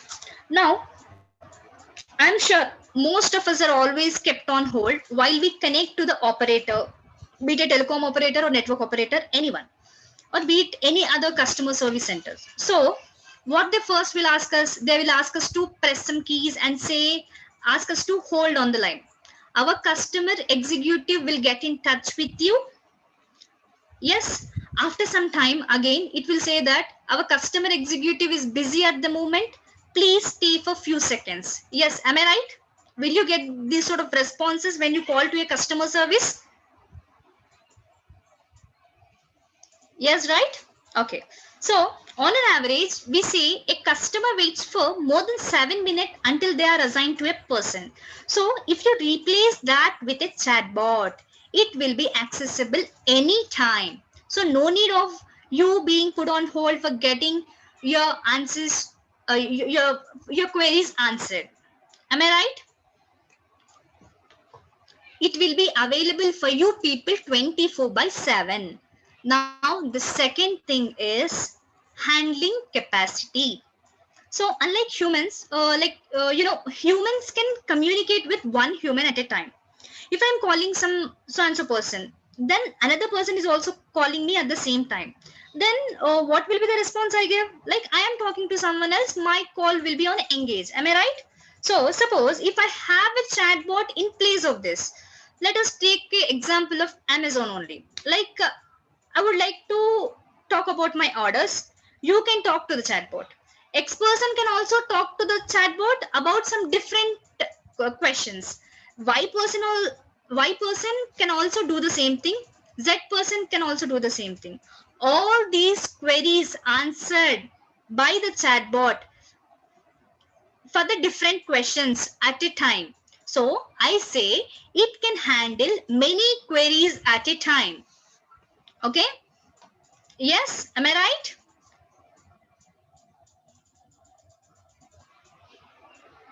Its handling capacity is really very high. Next, it is cost effective. For example, if you want to make a post of a customer care executive, you have to train them for 2 or 3 months and you have to pay them on monthly basis. And then after training them, they will come up with some knowledge like how to handle the customers. But what will happen if you put chatbot in the same place? No need of training. If you train it once, it will if you train it once and you deploy it, it will work for the lifetime. Am I right? So it is cost effective. Next is faster onboarding. Faster onboarding is like same thing. We can relate this to cost effective and faster onboarding. Suppose if we take a new employee, to make him understand like how things go in an organization, what is the work culture, what are the type of things we do, like what are the different kinds of works we do. It will take time for us to explain, and at the same time it will take time for the person to also to understand what is happening in the organization and to get accustomed to the work culture. Yes, it will take time for him to adapt to the new environment also. But if you incorporate a chatbot, then the onboarding process will be very fast. Yes, next one is work automation. This is the last one. We humans get bored if we do the same task multiple times. Yes, do we get bored if we do the same task multiple times? Yes, right? We cannot do repetitive tasks. We get bored. But if we incorporate a chatbot, it will never get tired. Though it performs the same task hundreds and hundreds of times, it will not get bored. It will work effectively. It will I say that it will work more effectively because it is being trained on different kinds of questions. Yes. So now the platforms which you can integrate. So where can we integrate our chatbots? We can integrate it to Facebook Messenger. You can like, as we know, messaging apps are growing fast than any other. Facebook Messenger is used by over 1 billion people every month, and it's increasing faster than Facebook itself. If messaging app becomes the first way people communicate, then businesses are going to need some innovative ways to reach out to people through them. Yes, WhatsApp also. Chatbots are the answer to this question. Bots are the way businesses can engage more with the customers. So Slack, you can integrate it with Slack also. Like for the people who don't know what Slack is basically a medium where employees usually like assign their works and communicate with each other.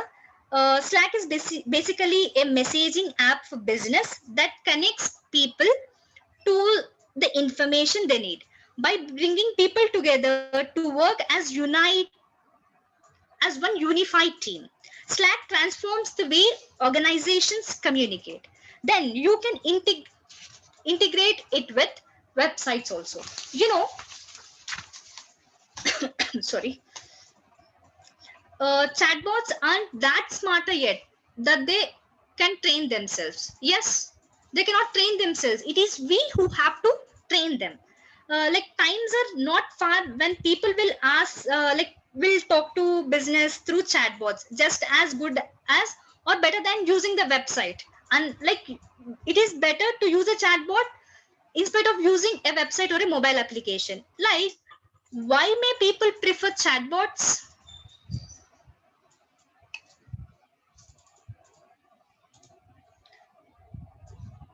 Why may people prefer chatbots over mobile applications? Why people prefer chatbot over mobile applications? Easy to handle, okay. They give quick responses, good. Okay, direct answer. Yes. So to load a website, it at least takes few seconds or minutes. Am I right? But chatbots load instantaneously. As long as things are comparative, people will choose that saves time and loads faster. Am I right? Here, bots may win the race. Mobile apps need to be downloaded and use your storage space. Chatbots are not needed to be downloaded. You just need to message them in a messaging app and you can make them to do things you require. For example, let us take a travel. If at all you want to travel, then what you will do? If at all you want to travel, you will go to a traveling website and search what are the different offers and you book different hotels and all. Am I right? But if you chat with the bot and ask it like, can you please give me cost effective hotels? Something like that. The bot will instantaneously give you answer. In spite of you searching, chatbot will only do that thing and makes your life easier. Yes, am I right? Clear up to this point, guys? Any queries? Dear participants, any queries? Can I continue? Yes. Now, how to build a chatbot? So, there are basically many cloud platforms where you can build chatbots, and they will be very easy if you go with cloud platforms, because cloud platforms already have different kinds of services where you can use them and build bots.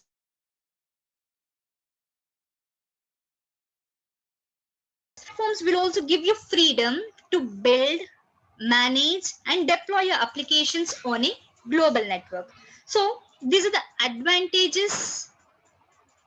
These are basically the advantages of building bots on cloud platforms rather than building it with some programming. You basically, I say you don't require programming skills for this. Yes. So the cloud platform will give you or enable you to integrate your bot with number of platforms and third-party services. So it has several frameworks like Android SDK, Java SDK, and many SDKs that you can integrate your bot with. So for building our chatbot, we are basically using IBM Watson Assistant service, which is present in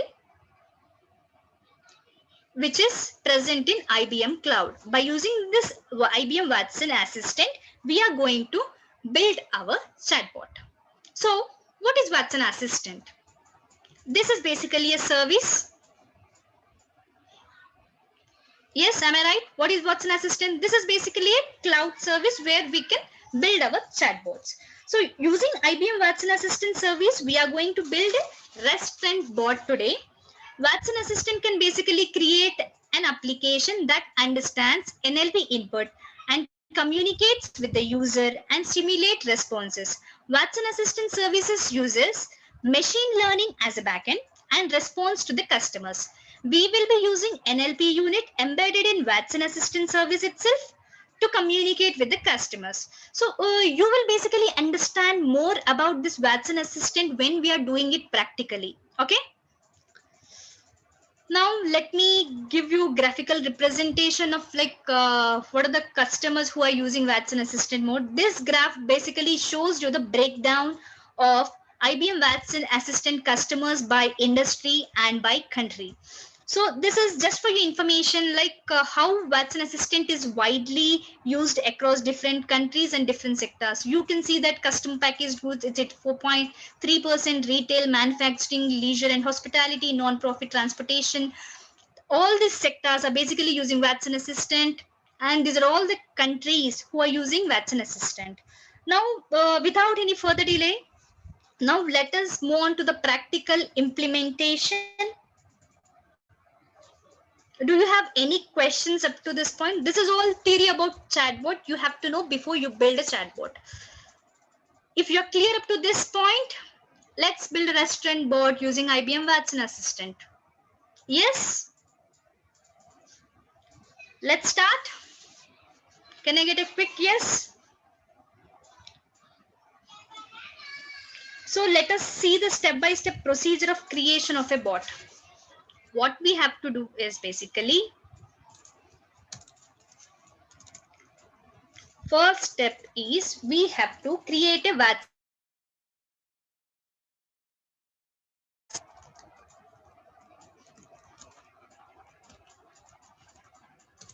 And the second step is to, we have to create a skill. Like here where you are basically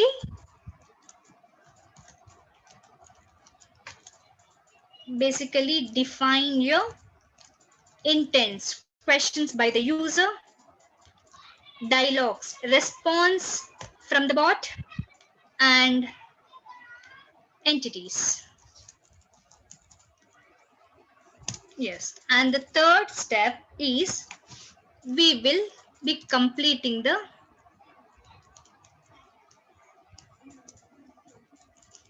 bot creation.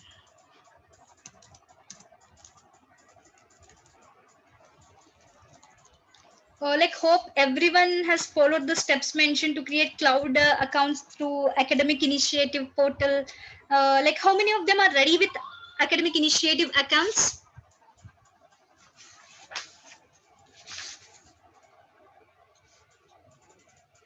Yes. How many of them are ready with IBM accounts?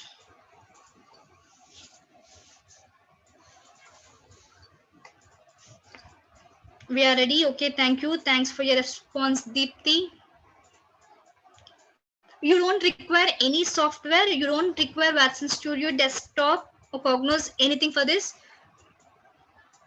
No, ma'am, we are not. Why, Supraja?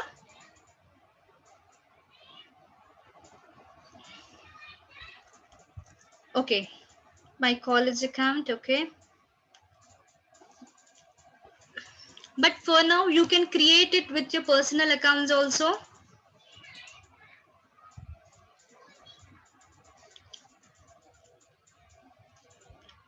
Let's start, guys. Let's start building our chatbot, restaurant bot. Okay. Now, I request all of them to log into cloud.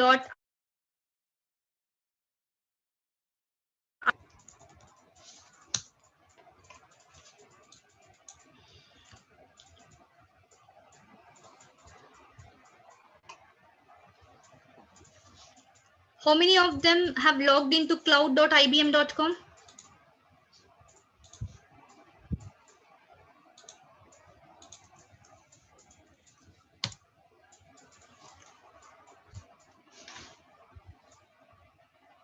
You don't need any language.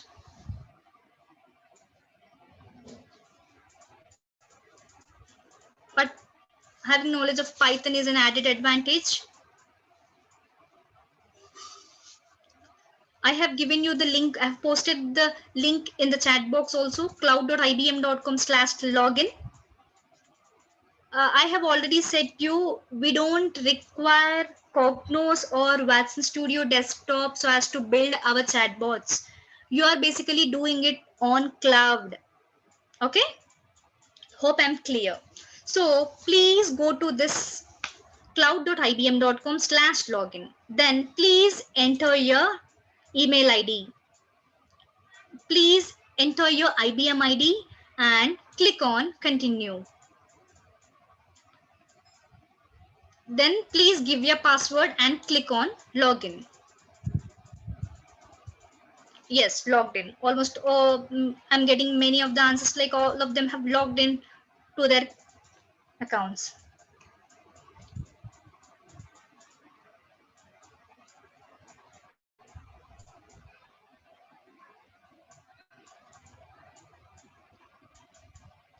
Whenever you're logging in, you will be onto this IBM dashboard. IBM dashboard. This is basically your IBM dashboard. Here, whenever, if at all you're logging in for the first time, you will not have any services. Like, as I already have Cloud Foundry application services storage, it is saying 1, 3 and all. As you're logging in for the first time, you will not have any services over here. Okay, this is basically IBM dashboard. Now, what is the first thing we have to do? I have said that we are basically using IBM Watson Assistant service. So as to use that, please click on catalog. I request everyone to please click on catalog.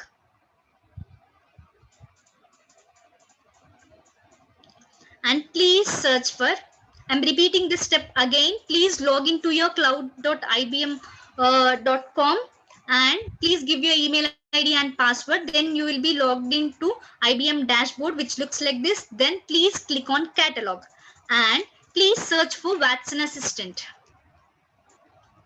Please search for Watson Assistant. Ma'am, say once. Okay, I'm repeating it. After you log into your accounts, you will be landing onto the dashboard. Let me repeat it once again, as many of them are asking it. After you log into your accounts, you will be basically on this page. Am I right? You will be basically on dashboard page. Here, I request you to click on catalog. Then you will be redirected to this page where you can search the services in this catalog. Now I am basically searching for Watson Assistant. I have already said you that. So as to build a chatbot, I am using Watson Assistant. Click on Watson Assistant.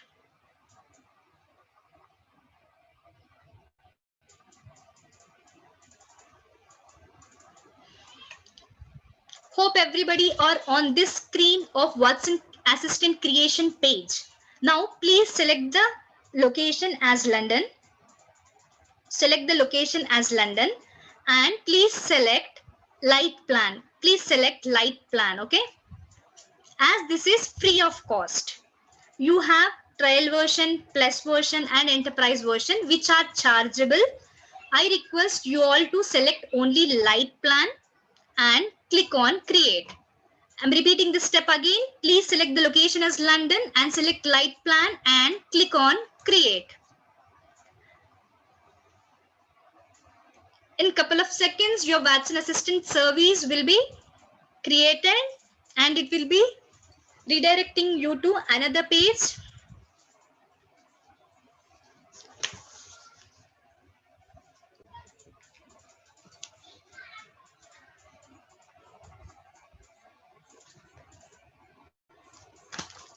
How many of them are on this page where it is asking us to launch Watson Assistant?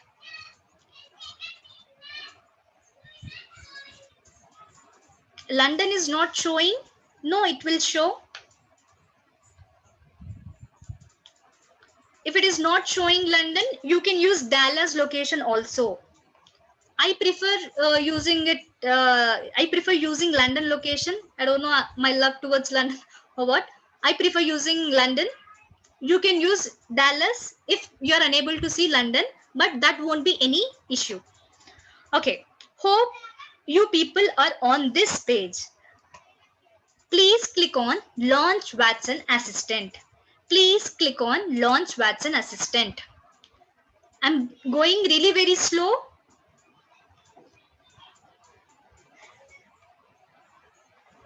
Please be alert and do all the steps along with me. Then you will get clear understanding. How many of them are on IBM Watson Assistant Lite page?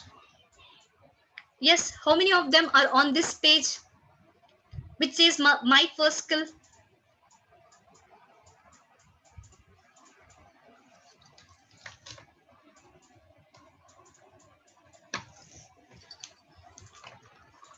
If yes, I will continue. Okay, now here you can see that assistants and skills. I will deal with assistant afterwards. Now let us speak about skills. Please click on skill. We have to create a skill. We have to create a new skill. Please click on skills and click on create skill. Then you will be landing on to this page, which will ask like whether it is an action skill or a dialogue skill or a search skill. We are basically giving responses from the bot, right? That is a dialogue from the bot. So I am selecting dialogue skill. Click on next. Understood? I'm repeating the step again. You have assistants and skill over here. Please click on skill, then click on create skill. You will be landing on to this page. Please select dialogue skill and click on next. Yes, how many of them are on this page?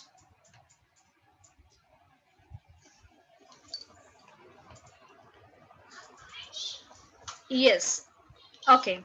Thanks, people. Thanks for your response. So, what is our use case, guys? It is restaurant bot, right? So, please give the name as restaurant bot. Please give the name as restaurant bot. You can give any description if you want. Right now, I'm not giving. So, you can see here, you have use sample skill, upload skill. If you have already have this skill in JSON format, you can upload it. If you want to use any predefined skill which is already present in IBM, you can use this use sample skill.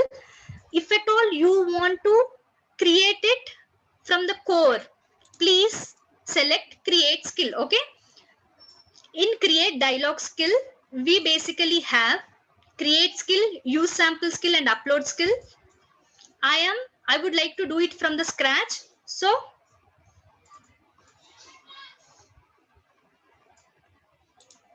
please name it as restaurant bot.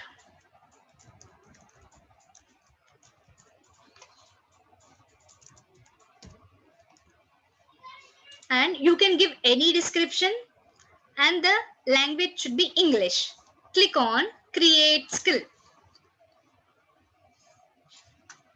Now you will be landing onto this page. Can you please repeat after light? Okay, what I have done is after I create Watson Assistant, after we are creating, please select the location as London and select the light plan, click on create. Then you will be landing onto a page where it will ask you to launch Watson Assistant. Click on Watson Assistant. Screen is not updated. Are you not able to see my screen?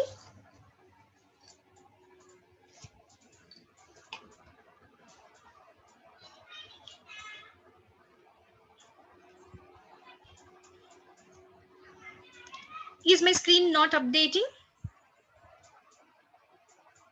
Okay. Let me do it once again. I'll reshare my screen. It would be better. Let me reshare my screen.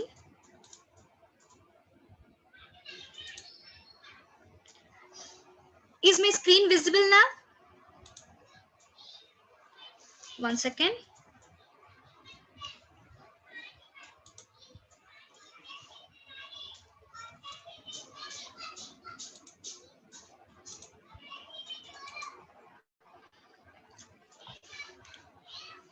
Okay, repeat once again. Okay, I'm sorry, I don't know why my screen is not getting updated. Now can you see my screen which says Watson Assistant 1H? Okay, you want me to show this Watson Assistant creation also? Okay, let us do it from first, guys. If so.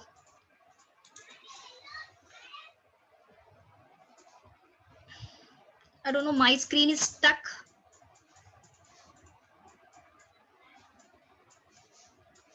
I'm repeating it once again. Oh, my screen is stuck.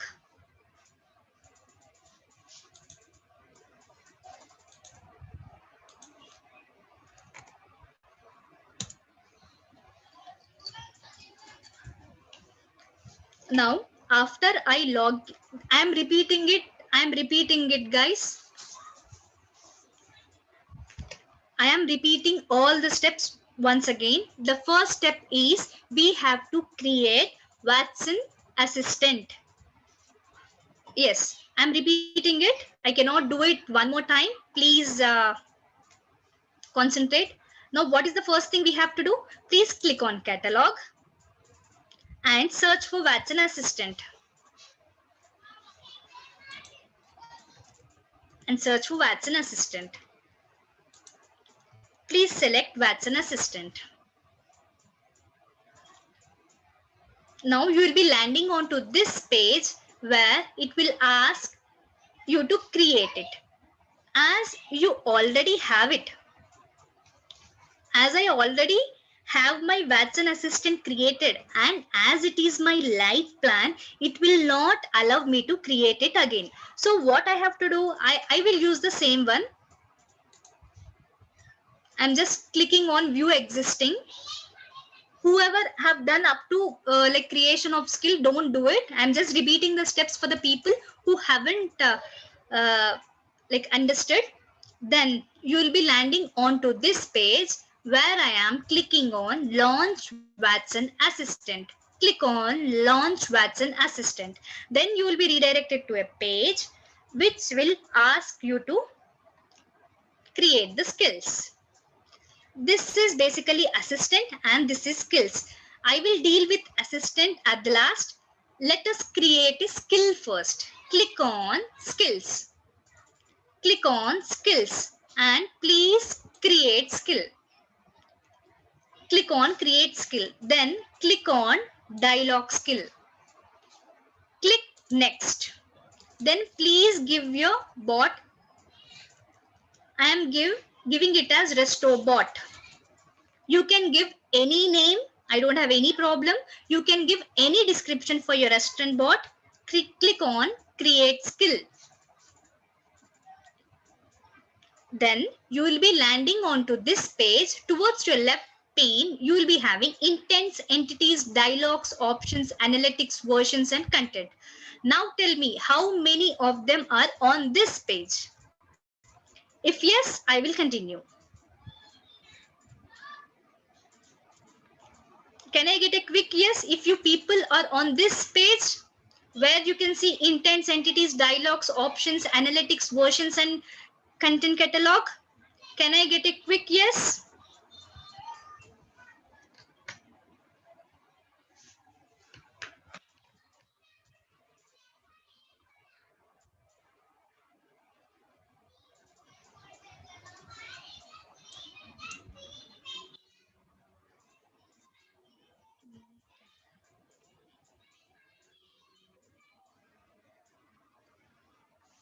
Now, let me explain about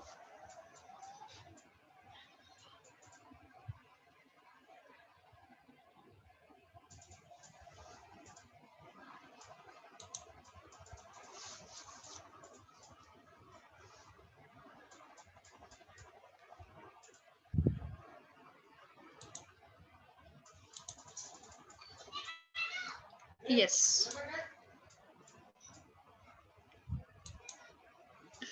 Now, you will be basically onto this page where you can see towards the left side you have intents, entities, dialogues, options, analytics, versions, and content catalog. So now we are basically planning to build a restaurant bot.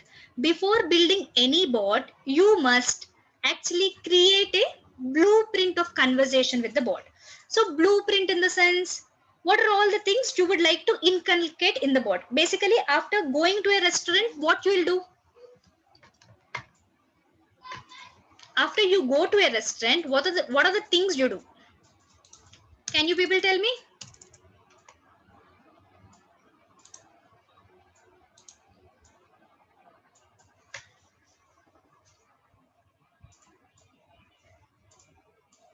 After going to a restaurant, what you will do?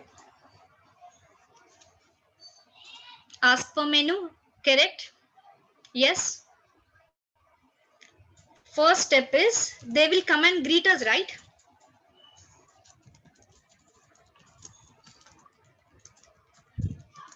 They will come and greet us. Then what you inquire about?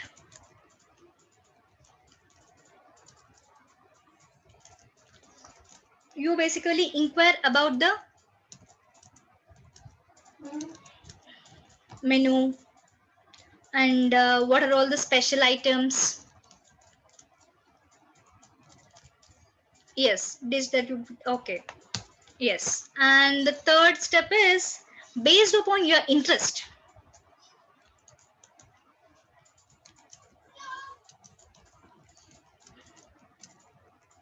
You will order looking at the menu.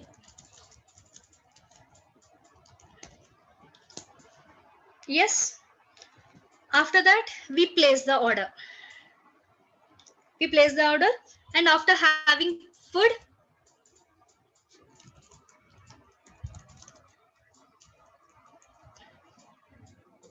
you make payment. This is what we do. Yes. Okay, beverages, okay, fine. I am just giving it as food. It can be anything. After having food, you will basically make a payment. Okay. Now, in the same way, let me show you a simple bot. See here. Now I have logged into a website. Can you see here a bot is integrated with this website? Please, I'm just look at this. It is saying the bot is loading. Hey guest, welcome to Smart Interns. Now it is giving me response. See, hi there. How can I help you today? I will respond like hi. It is saying, hey, hi, it would be great if you can share your email ID to get in touch with you, or in case we get disconnected. Okay, let me give my mail ID.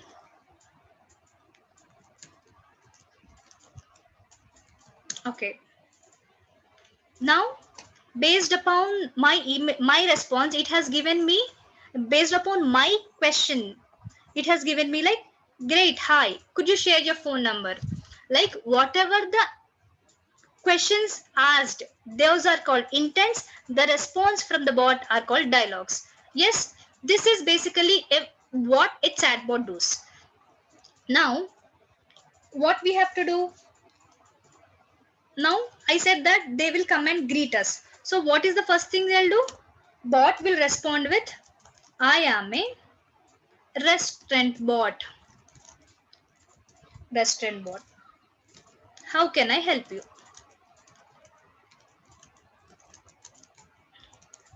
If at all a bot is saying, I am a restaurant bot, how can I help you? What will be the response from the user, guys?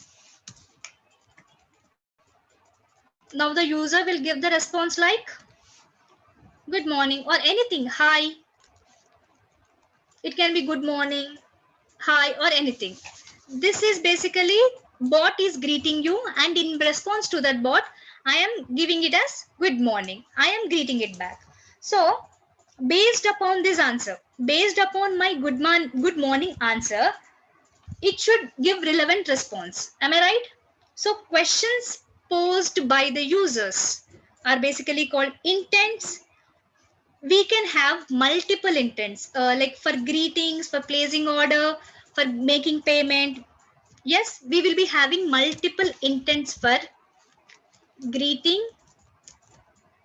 We will be creating a greeting intent, and for placing a order intent. For making payment, we have to create a payment intent. Now, intents are basically questions by the users. Entities are keywords, parts of intent using which we group similar intents into one place. Now, dialogue is response from the bot.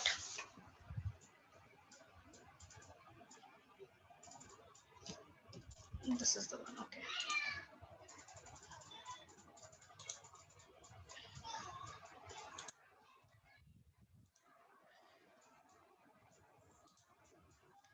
Hope you people can see my screen.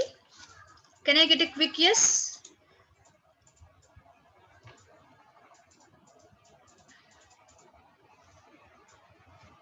Intents are basically questions by the user. Entities are basically keywords, parts of the intent using which we group similar intents into one place. Dialogues are response from the bot.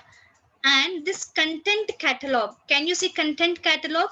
This will basically, you can, for example, your use case might be one of the use case, like click on content catalog. You can see that you have different categories over here: banking, bot control, COVID-19, customer care, e-commerce, general. These are the like categories where your intents are. Like what I can say is, this basically, now this banking sector will basically contain the common questions which are related to this category. When you select, for example, COVID-19 and just add to skill, when you just click on, these are predefined intents of different categories. If you click add, it will be added to your chatbot and then you can use it. You will be having only the questions over here. You will be having only the intents. The response from the bot, that is dialogue, should be given by us. So if at all you want to use anything from this category, you can use, but let us create it from scratch. Okay. Now versions.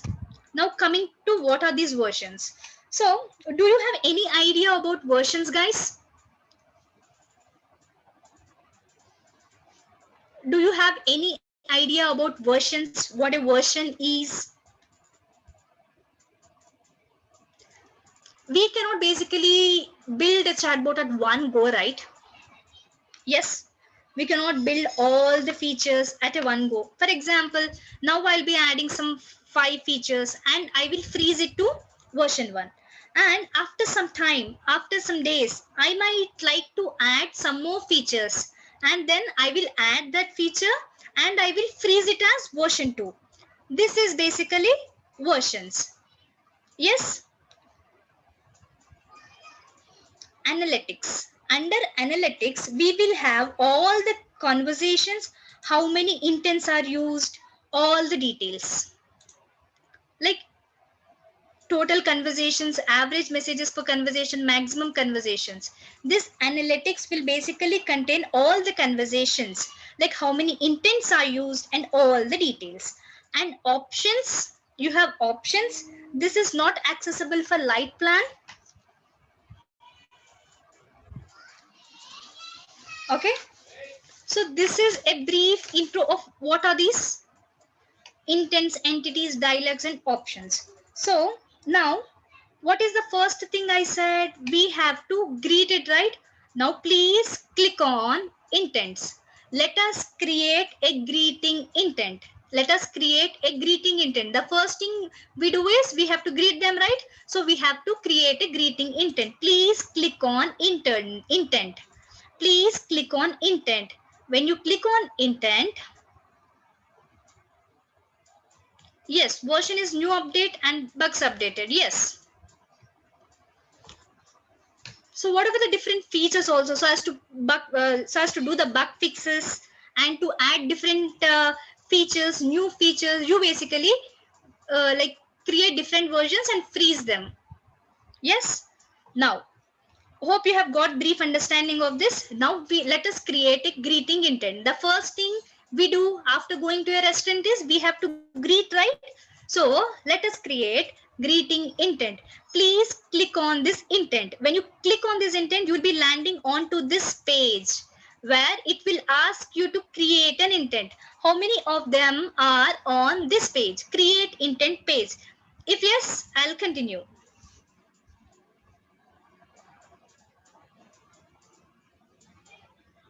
Can I get a quick yes?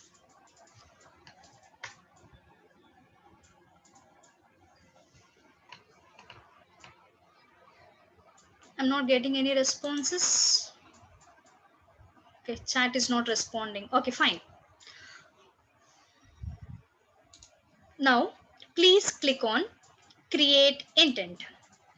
Now, it will ask us to create the intent. Now, what I have said, first thing is greeting intent. First thing is greeting intent. So, please give the name of the intent as greeting. Please give the name of the intent as greeting, and you can give any description for this intent.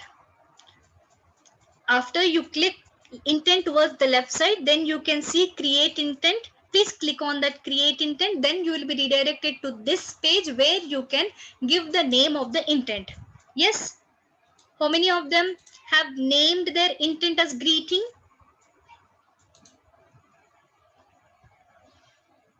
Yes.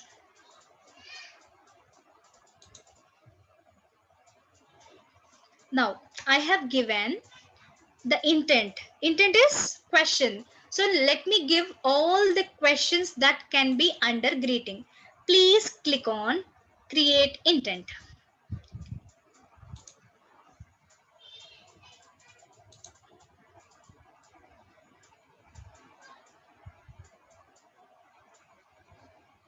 Now here you can see I have given my intent name as greeting. You can give any description which is optional. Now user example. Now we are basically training our bot on the user posed questions. Am I right? So what sort of greetings can be given by a user? Can you people tell me?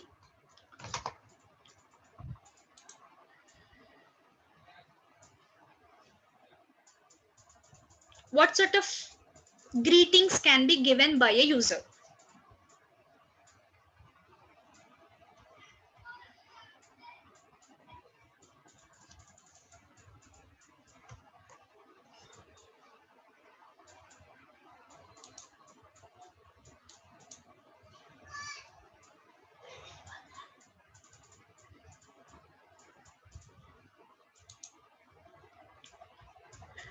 Yes, hi, hello, good morning, good evening, good afternoon. Yes, am I right? So let us give them. So under user example, I am giving it as hi. Click on add example. Please give user example as hi and click on add example. And what is the other one? You can see a user example with high content has been added over here. Now what could be the other thing? Hello. User can give hello also, right? Add example. Now the user can give good morning also. These are the questions, like these are the inputs from the user. Good morning, good evening. Add example. Good morning, good evening, good afternoon.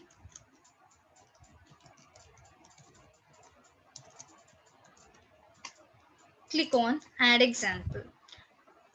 Hey bot, how can I help you? Yeah, you're right.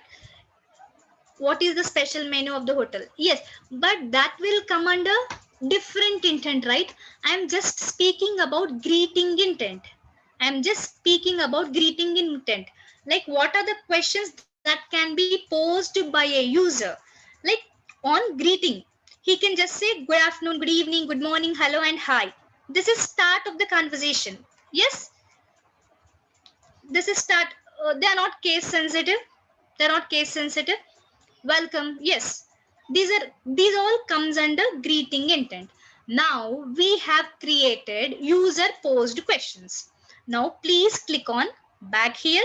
Hope you all have just type here and click add example. All your examples will be added. You can see you all unique examples that you might say. Like I have given only this good afternoon, good evening, good morning. I'm just giving you example. There can be anything. You can give hello, welcome, anything.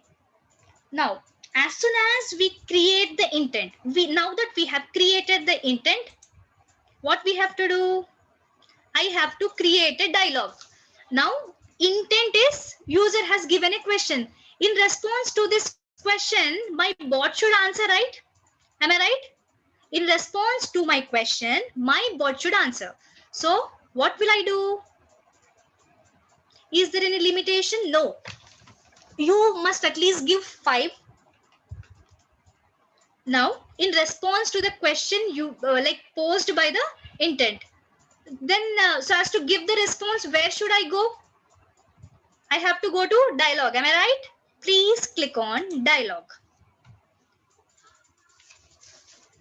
I'm repeating it once again. As soon as we create the intent, that is the questions posed by the user, we must create dialogue. What is dialogue? The response from the bot.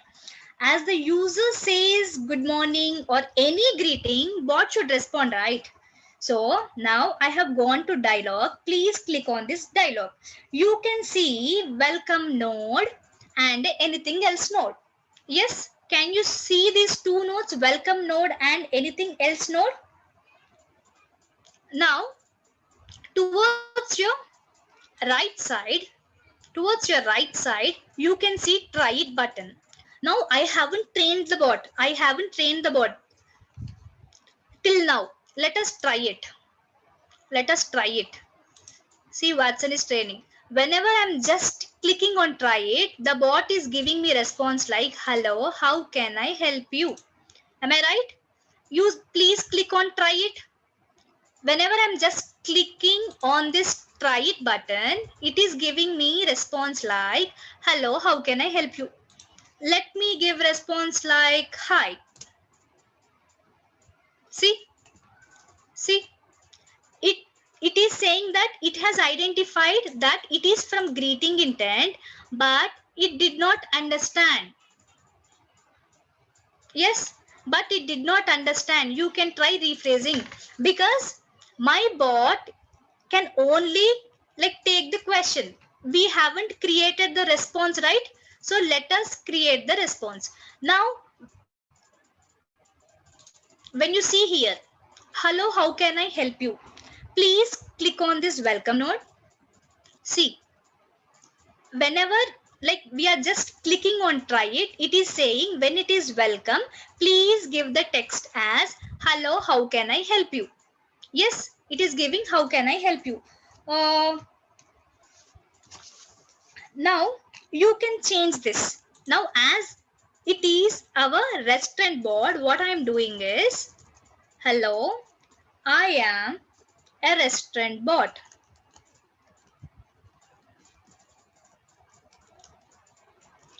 I am a restaurant bot capable of taking orders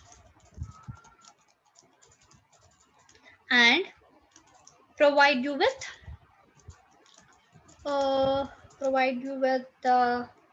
items present in the restaurant.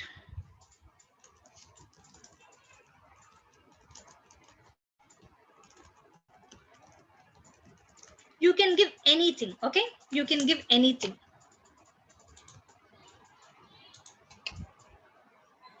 Yes. Done up to here? You can give anything in this welcome node. These are basically called nodes. This is my welcome node. This is my anything else node. Now see. Now just close it. Yes.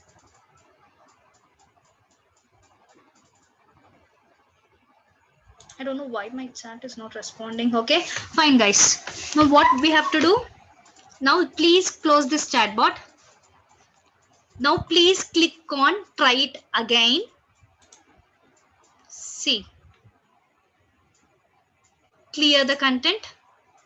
You can see whatever the message I have given. I have given it as, hello, I'm a restaurant bot capable of taking orders and provide you with items present in the restaurant. This hello message is basically triggered from my welcome node. Yes, when you click on this welcome node, whenever whenever I'm clicking on it, it is saying that hello, I am a restaurant board capable of taking orders. This welcome message is triggered from this welcome node. Now I am giving hi. It did not understand what to respond. So from welcome node, it has gone to anything else node. Please click on anything else node. Then you will understand. See, I did not understand. You can try rephrasing. Like whenever the bot does not understand anything, well, like which the user poses the question, then what it will do? It will go to this anything else block and give us, I did not understand. You can try rephrasing. Can you reword your statement? I'm not understanding. I did not get anything. Now let me click on try it. You will understand this. Hi. What it is saying? Can you reword your statement? Hi. What it is saying? I did not get your meaning. Whenever I'm clicking hi, it is saying I did not understand. You can try rephrasing. See, first it has given me can you reword your statement, then I did not get your meaning, then it has gone to I did not understand. You can try rephrasing. Because I have given response variations are set to random or sequential. If it is sequential, it will give one by one. If it is random, anything random will be picked from here. Okay, understood? Understood these two nodes, welcome node and anything else node? Yes.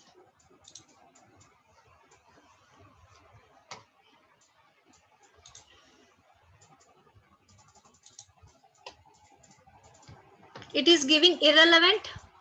Yes, it is giving irrelevant because it has not understood, I think.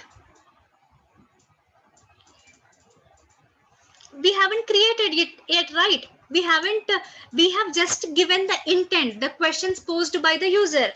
Now what I have to do? I have to give the response. So I have clicked on dialog. So whenever I'm opening try it, welcome node will be triggered and giving us the response like hi, I'm a restaurant but so and so. When I'm giving hi, good morning and all, it will not understand anything, right? Because I haven't trained my bot on that. That's why anything else node will be triggered. Understood? Let us train it now.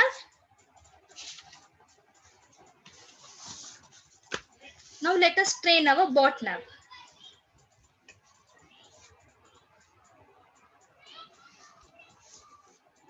Now for the intent which we have given, greeting intent, we have to, ma'am, can you say welcome node? Okay, I'll repeat it. When you just click on this welcome node, you can see whenever a person has clicked on tried it, what it will do? It will go to this welcome node and give the responses. Hello, I am a restaurant bot so and so. Just click on try it. Clear all the messages. Yes, see, you can give any responses over here. You can give any responses. It is up to you. As it is a restaurant bot, I am giving it as hello, I am a restaurant bot. Okay. Now, whenever I am giving good morning, let me give good morning now. See, it has identified that my good morning is from greeting intent, but it did not understand what to respond. Because I have just given the question. I did not tell the bot what to answer, right? So we have to create it. So it said, I did not understand. So it has triggered this anything else node. Click on anything else node. You can see different responses. I did not understand. When you again give hi, the next thing will be coming. Can you reword your statement? I'm not understanding. Because we haven't trained it. Okay. Now let us train it. Show anything else. Okay. Just click on, I have already explained, anything else block will contain whenever the bot did not understand. Whenever your bot did not understand anything, it will go to this anything else block, that whatever the content present in this anything else block will be triggered and it will be giving the output, because we haven't trained the bot yet. Let us train it now on the greeting intent, on the greeting questions which we have posed. Yes. Now what we have to do,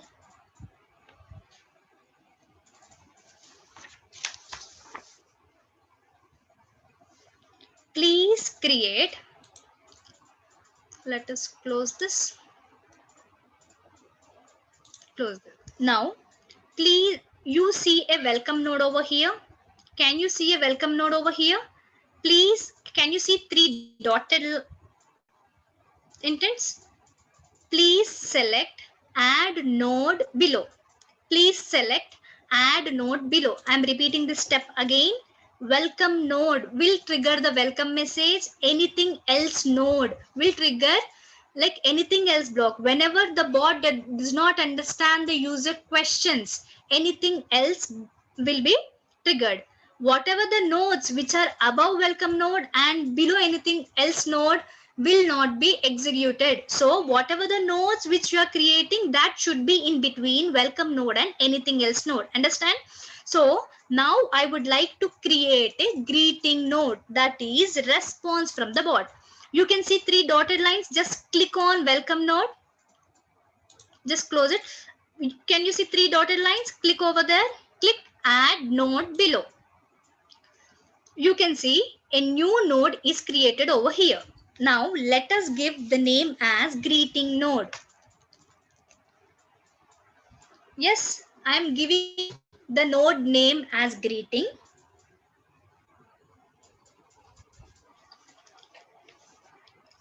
Now enter the condition. Now please give the node name as greeting, and if assistant recognizes intent greeting, just click over here. I'm repeating this. Just click over here. If the assistant recognizes intents, that is questions from greeting. If the assistant recognizes greeting, what you have to do is just click here. Click on intents. What is the intent we have created? Greeting intent, right? Greeting intent.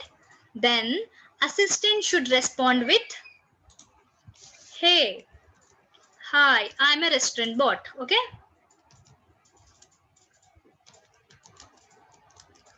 I am a restaurant bot. Okay. Fine. Please create a node and give the name of the node. And just if assistant recognizes greeting, I am saying that please respond it with, hey, hi, I am a restaurant bot. Okay. Let us try it. Made the changes.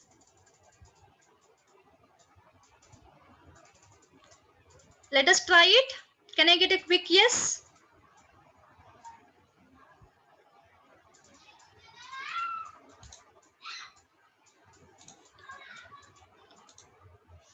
Now, please click on try it. Previously, whenever I am saying it as hi, it has given me response like I cannot understand. Even good morning also it did not understand.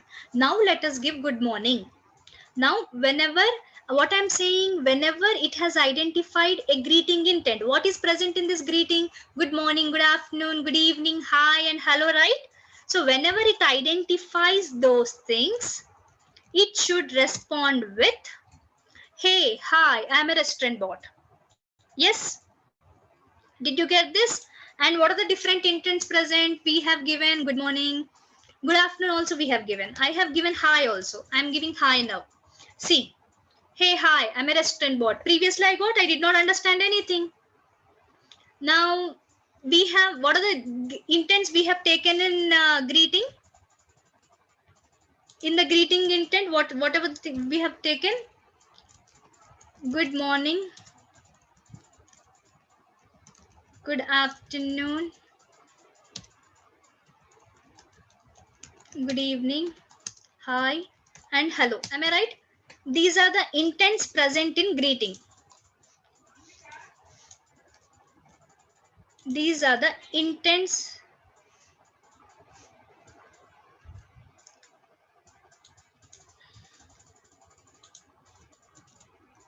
These are the present intents present in greeting. Whenever it has identified good morning, good afternoon, good evening, hi and hello, it will respond with hey, hi, I'm a restaurant bot. Okay.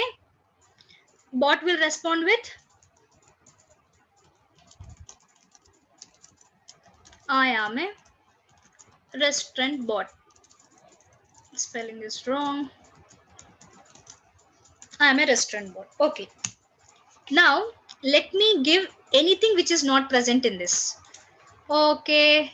Please tell me anything, any greeting message which is not present in this greeting intent. Guys on the chat, let us give. We haven't given welcome, right? Let me give welcome now.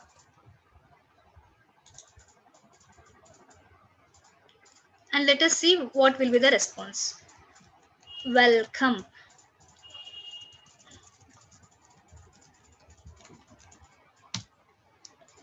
See, it haven't identified. It haven't identified because we have given the questions like good morning, good afternoon, good evening. Yes. Now, whenever you look here, whenever I'm giving good morning, it is saying, hey, I am a restaurant bot. And whenever I'm giving good evening also, it is saying, hey, I'm a restaurant bot. Whenever I'm giving it as good afternoon, it is saying, hey, I'm a restaurant bot. So,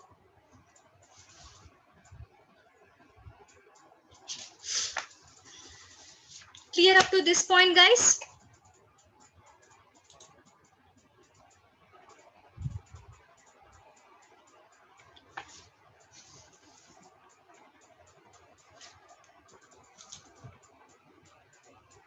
So, it is giving me standard response. Yes, it is giving me standard response. Even if it is good morning or good evening or good afternoon, it is giving me standard response. Now, what I want, if it is good morning from the user, I want bot to respond with good morning.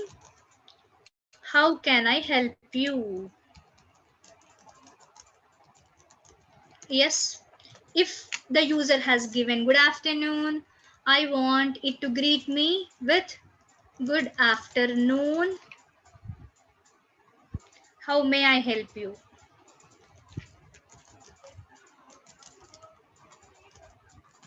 If it is good evening, it should respond with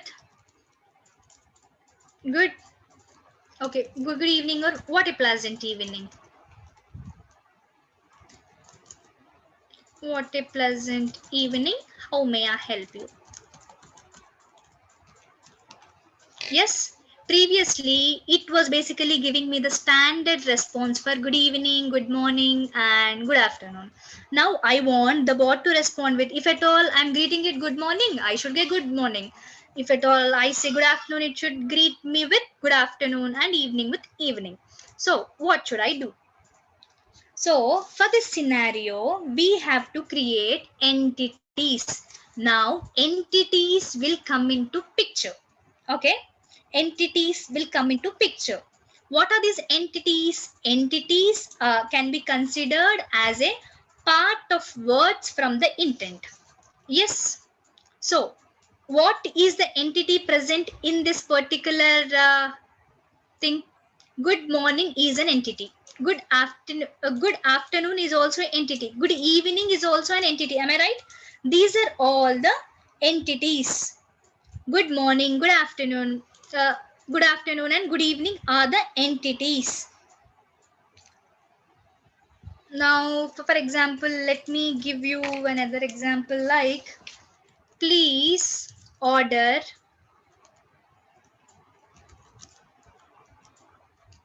me a plate of biryani.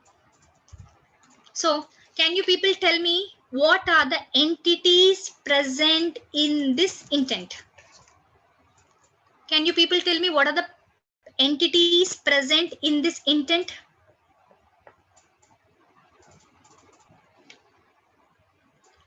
order me a plate of biryani. What are the entities present in this? So, what are the different types of entities here I have biryani is the dish name. This is my entity. This is basically dish name. This is my entity, and plate, a plate. This is basically telling me quantity.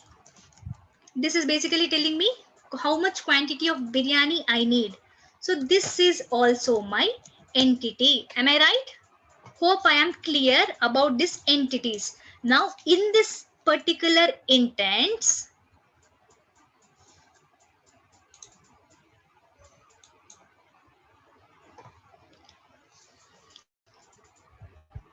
now in this particular intents, good morning, good afternoon, good evening, hi and hello are my entities. So now let us I'll give you one more example. IBM is one of the best company in India.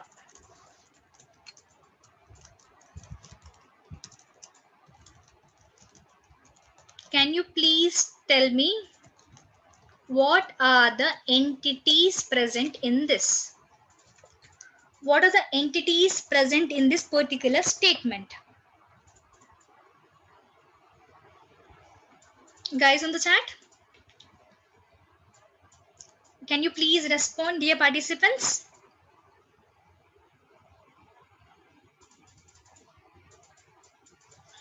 Here, IBM is basically an organization. IBM is basically an organization. This is my entity. And India is basically location. This is also my entity. Best is basically giving, is it if it is like quality of it, right? This is also my entity. These all comes under entity. Clear about what an entity is? Clear? Can I get a quick yes if you understood it?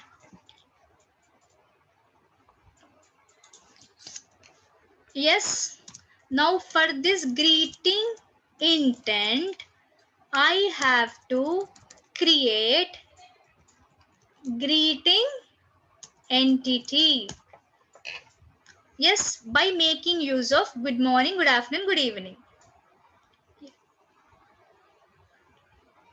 Understood up to this point, guys?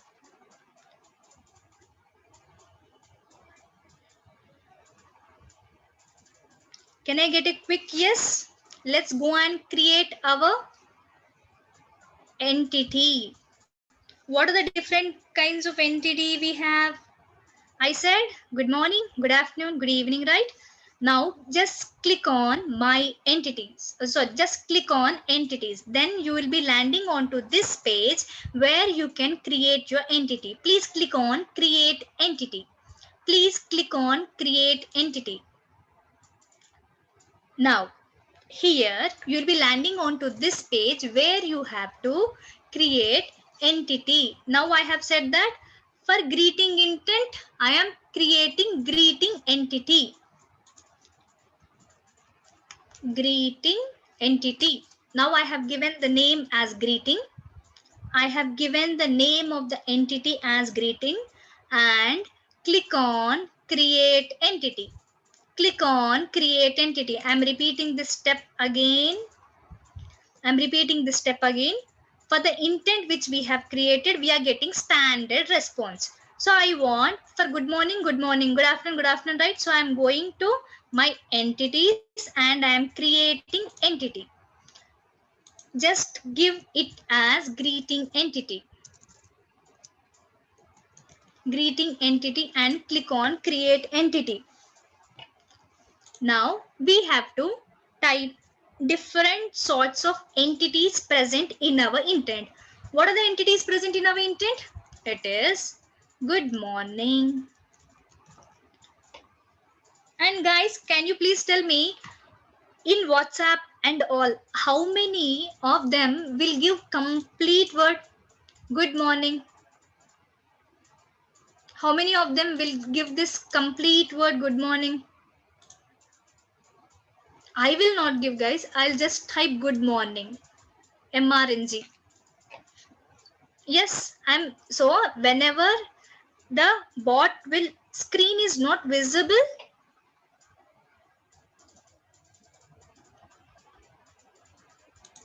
is my screen visible, guys?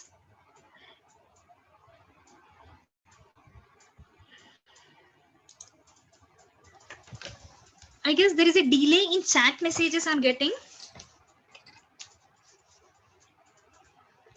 I don't know why my chat is not responding. So has to look into your message. Is my screen visible, guys? Can I get a quick yes?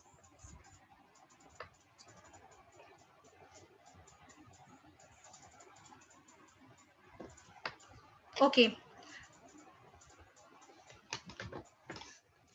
Now, what I have to do? I will not type complete message good morning. I'll be giving good morning, and some people will be giving GM and just add another item. Like, what are the different types for this good morning? Some people will be giving good morning, good MNG. Yes. So for good morning, I am creating synonyms also. Click on add value. Click on add value. I have created an entity good morning and I have given synonyms like good morning, GM and good MNG. Now let me give good evening. This is my another intent, right? For good evening, what I have to give? So what could be the synonyms? That like some of them will type good EVNG and some of them will be very lazy. They'll be giving GE also. Good evening. And some of them might give good evening. Okay. These are the different kinds of response from the users. Okay. Now I am adding this intent also. Now I have added good evening intent. Sorry, good evening intent. Good evening entity and good morning entity. Now, what is the other thing? Good morning is done. Good evening is done. Good afternoon. Let us give good afternoon.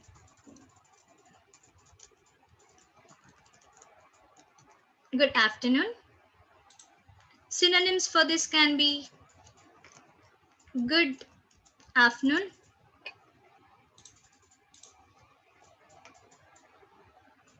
GA. Give anything of your wish. Give anything of your wish. Okay. Click on add value. Click on add value.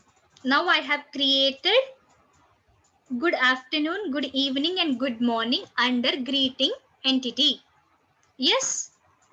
Now I have created entities. Now what I have to do? I have to go to my dialog and change the responses, right? I have to go to this dialog window. I have to go to this dialog window. Now can you see? We already have created this greeting entity, right? System entity. I will deal with it in a while, Hari Prasad. I'll deal with that system entity also. Now, we have said like for good morning, it should give me good morning, good afternoon, good evening, good evening. So, now we have to separate the responses based upon good morning, good evening and good afternoon. Where we have to do that? In dialog, right? So, just click on dialog. Now tell me, do we have to create a new node or we can edit this greeting node? Do we have to create a new node or can we edit this new node? How many of them say that we have to create a new node?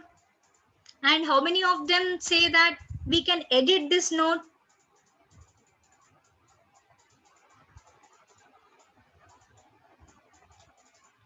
we can just edit it, guys. What I'm doing in the greeting intent, I am just separating the responses. I am just separating the responses. Let us edit the existing node, existing greeting node. Please click on this greeting node. Please click on this greeting node. Now we want good morning for good morning, good evening for good evening, right? So we have to customize it. Yes, we have to customize it.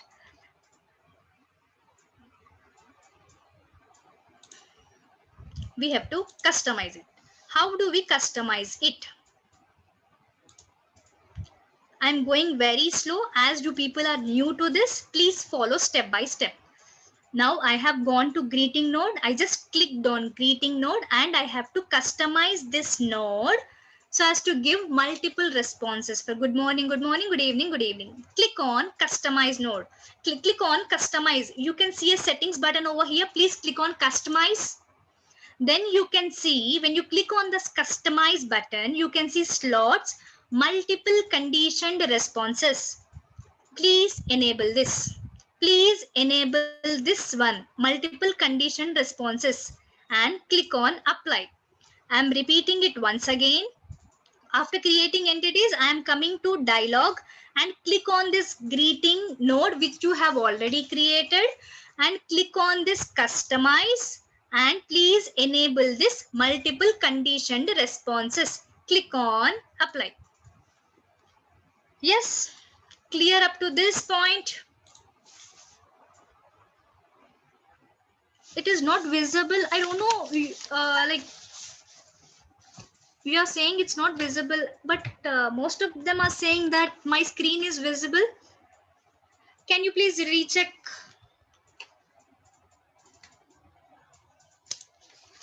Yes. Now, if the condition, what I have to do? Now, if assistant recognizes, if assistant recognizes the greeting, what are present in greeting? Morning, good morning, good evening, good hi and all, right? So what I have to do is just click on this condition. You can see entity, you can see @entities, right? Just click on enter condition, click on entities and click on this greeting entity. If that greeting entity is good morning, the bot should respond with, hey, I am a bot should respond with good morning. Good morning, hi, I am a restaurant bot. Okay. Now I have added for greeting good morning. Let us add for good afternoon and good evening also. Click on, again click on add response. Now please look here, just click. When you just click on entities and please select greeting entity, and if the greeting entity is good afternoon, yes, now the bot should respond with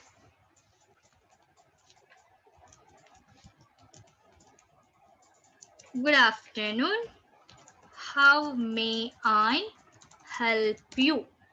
Okay, understood? Now what is the other thing?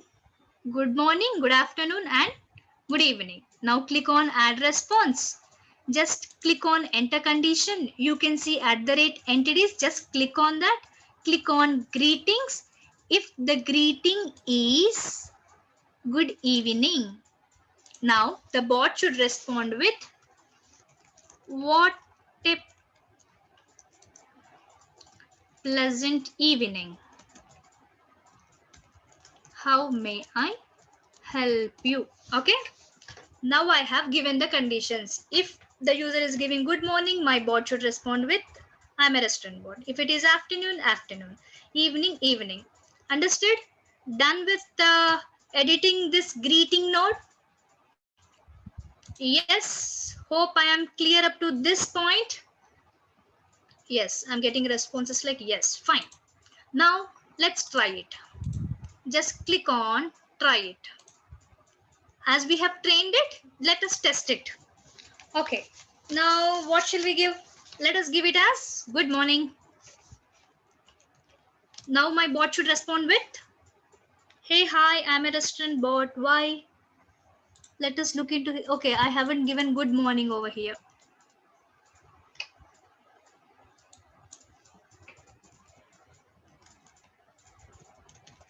I haven't given good morning over here.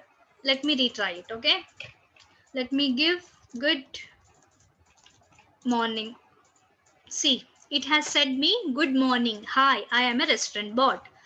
Now let me give it as good afternoon. Let me give the user response as good afternoon. See, it is saying good afternoon, how may I help you? Previously, it has given me standard response. Now, as we have separated the response, it is giving me like that. Good evening. Yes, what a pleasant evening. How may I help you? Understood? Clear up to this point? Yes.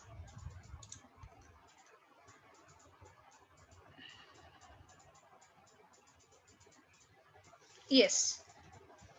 Now that we have trained our bot. Now, can you see? Now let us give, we have given synonyms also, right? Let us test for that also. Good, MRNG. See, but my bot is saying that I did not understand. You can try rephrasing it. It is not working on synonyms. It is not working on synonyms. I have given good evening, for good evening, GE also, right? See, it is not understanding. Can you reword your statement? I'm not understanding. Can you people tell me why? Can you guys tell me why? It is not understanding the synonyms. Why my bot is not understanding the synonyms or not working? Yes, I have said. Yes, synonyms are not working. So what should we do? Just close this. What I have said, if assistant recognizes the greeting, please give these responses. But I haven't added the entities like good G, GUD, MRNG are present in entities. So what I have to do, just click on this greeting node. You can open this and just you can see a plus button over here. Please click on add and give or condition. Please give or condition and let us give the condition. Enter condition at the rate, if at all it finds entities also, it should respond at the rate entities. If it finds any entity, if it finds any entity, my bot should respond. Understand? Made this change?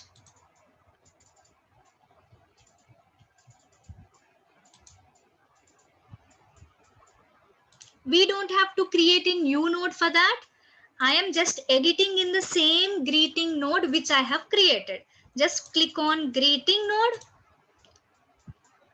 This particular pop-up will be opened where you can edit it. For all the different responses, I am asking my bot to respond differently, but it is not working for synonyms. So what I have done, if at all it finds the entities and the intents and the entities, my bot should respond.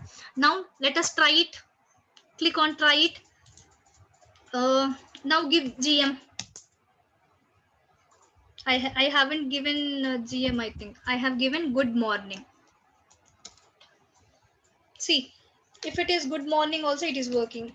GE, I'm giving just synonyms. GE, it is saying what a pleasant evening, how may I help you? Understood? So it is working for synonyms also. Yes? Now, the next thing what we have to do,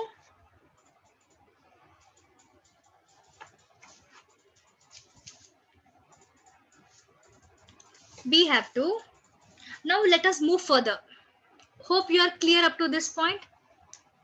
I don't know, my chat is loading bit slow, guys.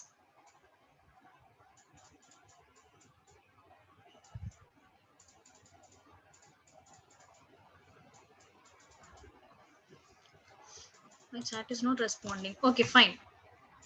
now that it is giving, if it is not giving me standard responses right now, like it is like taking the synonyms also. Now what is the next thing, like what is our use case, guys? What is our use case? It's restaurant, right? So how many of you use Swiggy and Zomato here? How many of you use Swiggy and Zomato?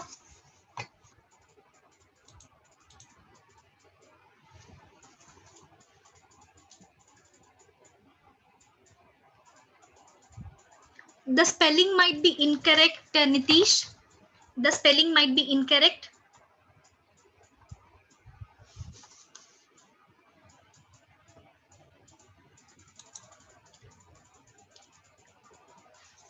Okay. Now, how many of you people will use Swiggy and Zomato?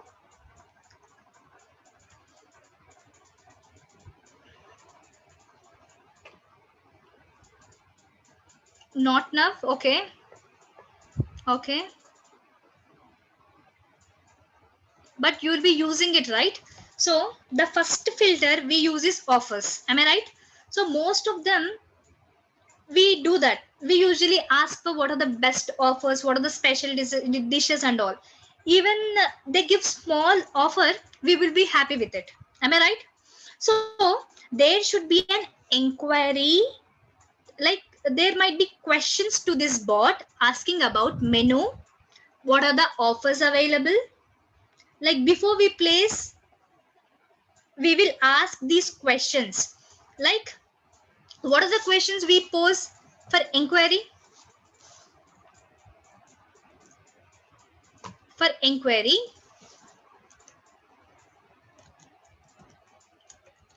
what are the different types of inquiry questions we pose to a bot? So I'll ask for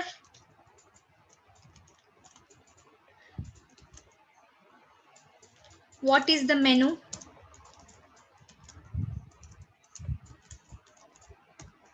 Yes, we will ask basically what is the menu? What are specials today?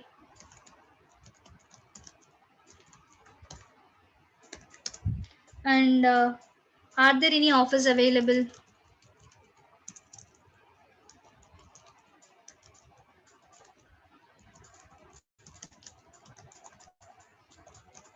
Yes.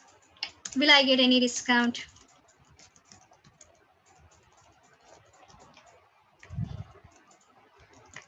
Yes, these are the questions we ask about inquiry. Yes. So let us create this entity, inquiry entity. For creating inquiry entity, what we have to do? Sorry, inquiry intent. Inquiry intent. Intent is question posed by the user. So for inquiry, we ask what are the questions we ask? What is the menu? What are the specials today? Are there any offers available? So please click on intent.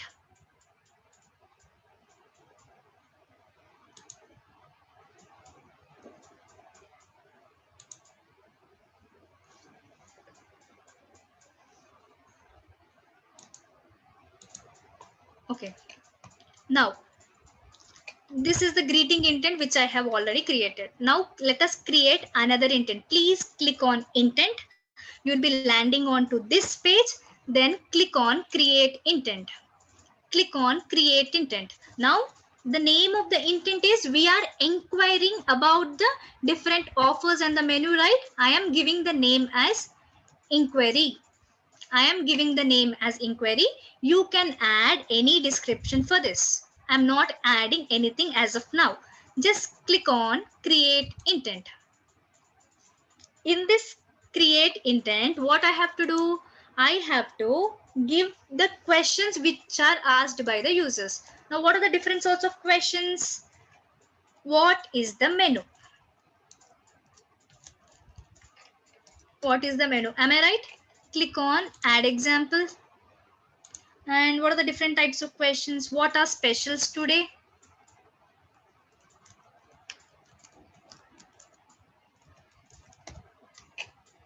Click on add example. And are there any offers available?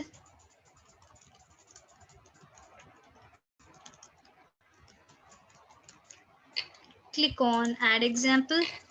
And what could be the questions, guys? Any other question? Any other question you would like to give the bot?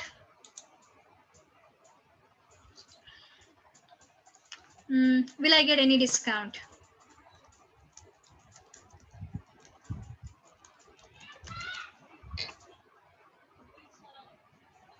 Click on add example.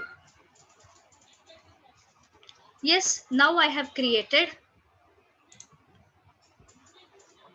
Yes, see, now I have created an inquiry intent, and I am giving all possible questions which are asked by the user. Now for this intent, like what are the different types of entities over here? Offer is an entity, am I right? Special menu is the entity, special items is the entity, discounts are the entity. So after I create the intent, I have picked up the entities offers, specials, menu and discount. I will go to my dialog. Now I have created the questions by the user. Then what I have to do? I have to go to entities and I have to create them. What are the different kinds of entities present now? Now I have like if I now what all I have menu, I have specials, I have offers, I have discount, I have all of them. So for each and every question, the answer from the bot should be different. If at all I'm asking for menu, it should give me menu card. If at all I'm asking specials, it should give me only the special items. If at all I'm asking any offers, any discounts, it should give me only that particular thing. So what I'll do, I will go and customize it. I will not standardize the response. I will just customize it. If we ask offers, I have to get offers. So what I have to do, I have to create an entity named inquiry. So we are onto this page. We already have a greeting entity. Create new entity and name it as inquiry entity. Name it as inquiry entity. Click on create entity. Now what could be the different values? It can be the user may ask for menu. Yes, menu. Just type menu and click on add value and give offers. Offers. And what could be the synonym for offers? It can be discounts also, right? Discounts. Offers, like I'm giving synonyms as discounts and I'm adding the value. I am adding different entities in inquiry entity. Menu and offers. Done? Done up to this point? Can I get a quick yes if I can continue?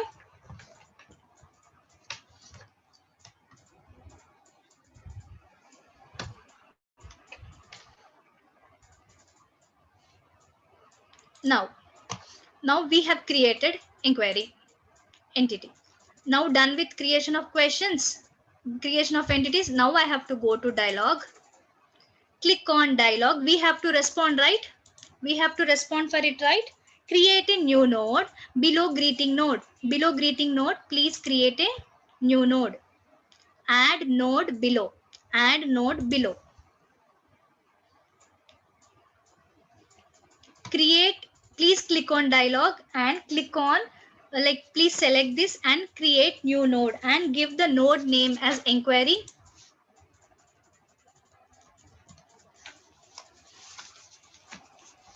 Give the name of the node as inquiry. Now what I have to do, I have to give multiple responses for menu, offers and all, right? So I have to customize the node. So click on customize. Customize it for multiple condition response. For menu, I have to give menu. For offers, I have to give offers. Click on apply. I'm repeating this step again. Please create a new node below greeting node and give the name as inquiry. Yes, please give the name as inquiry and go to customize and click on multiple condition response. Click on apply. So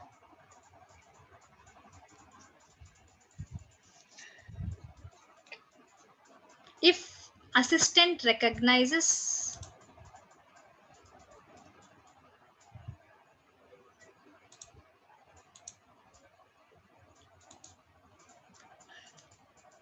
so if assistant recognizes what is that entity is intent as inquiry, if assistant recognizes inquiry, like if the questions like what are the specials, what is the menu and all, what should my assistant respond with?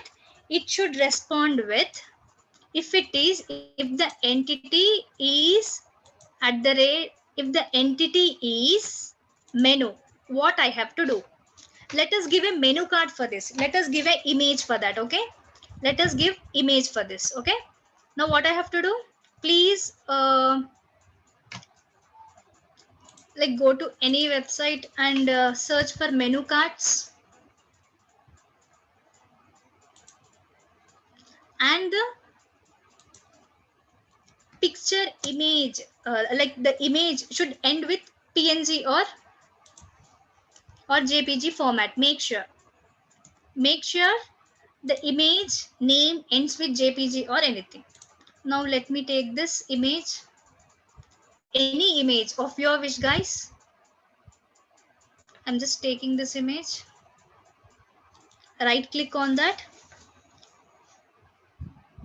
copy image address. Please copy image address. Please right click on that and copy image address, and let me check if it is JPG format. Yes, it is JPG format, not a problem. So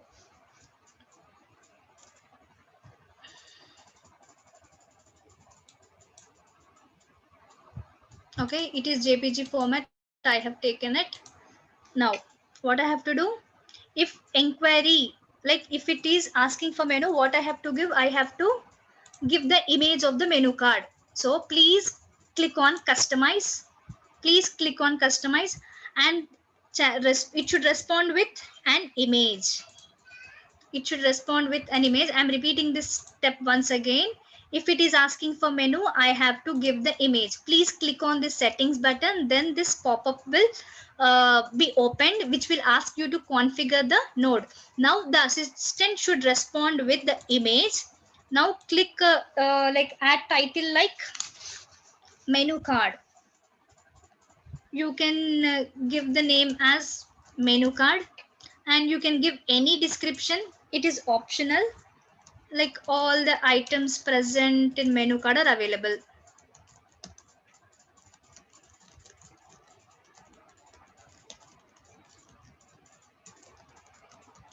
Okay, now add image source. Please copy paste the link. Please copy paste the link which you have copied it. Okay, make sure the image should end with JPG. Make sure the image name should end with JPG or PNG. Click on save. Okay, now if at all we are asking for menu, I'll get an image. Now what is the other thing? If entity is offers, if entity is offers, I'm just directly giving it as 20% discount on all the 20% discount on all the items. Okay, 20% discount on all the items. Now let us try it. Now click on menu card. Are you getting the menu card? See, menu card, all the items present in the menu card are available. Now let me search for offers. What are the offers?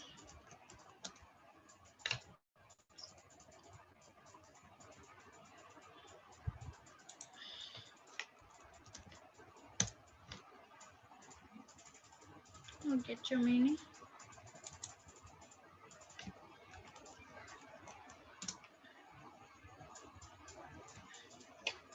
Okay, I did not enter the response only.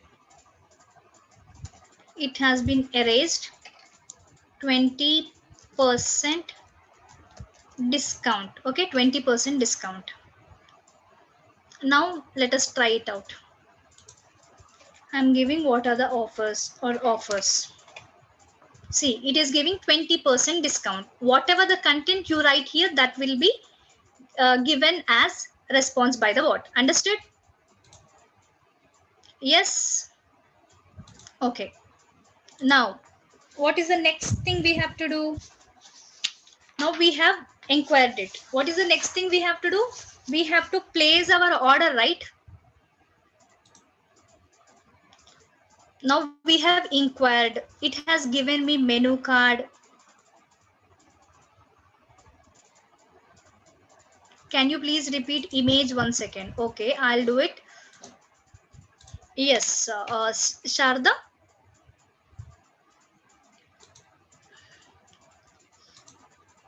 So for image, what you have to do is please search any image on web which contains JPG format and click on settings button. Like just give the title as menu card and description, like all the menu, all the items present in the menu card are available, and just copy paste the URL. Just I have already shown you, just search for any image where it ends with JPG or PNG. The format should be JPG or PNG, JPEG. Okay, it should end with JPG or JPEG or PNG. Please copy paste that image URL and click on save.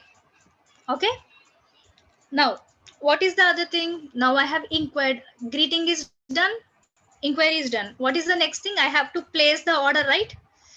Now how do I place the order?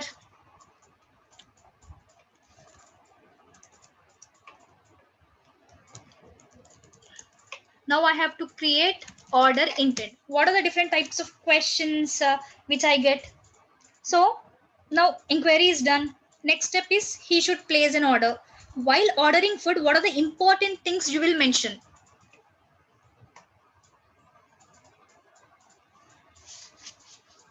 What are the important things you mention? Now let us create order. Please click on intents. Please click on intents. Now let us create order intent. Create intent. Click on create intent and click on just type order. It is an order intent. You can give any description for it. Click on create intent. I'm doing the same thing. Just click on intent, create intent and give the name. Now, what are the different types of questions that can be given? Order me something, or I can just say like place my order. Am I right? I can say place my order. You can give any questions over here, guys. You can give any questions. Right now I'm using only order me and place my order. So how many of you, now let us I have said that we have to create order intent. I have created the intent. Now what are the possible questions? Hey, place my order, order me. Now tell me, how many of you are going to create both the entities? Now whenever I am ordering a food, what I have to give? I have to give the food item name and the quantity. Am I right?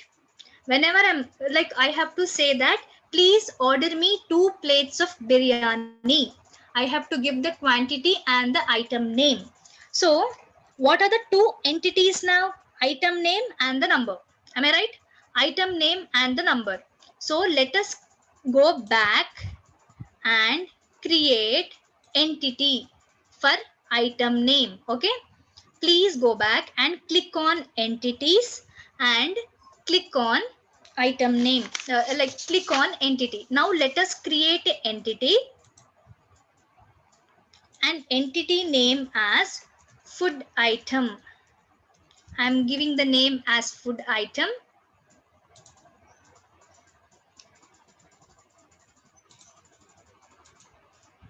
Now please give the name as food item and click on create entity. Now in food item, what are the different types of food items I'll have? I can order a biryani. Like whatever are present in the menu card, you can give that. For now, I'm giving the food items as biryani, add value. and I can give paneer masala, different types of food items, pizza,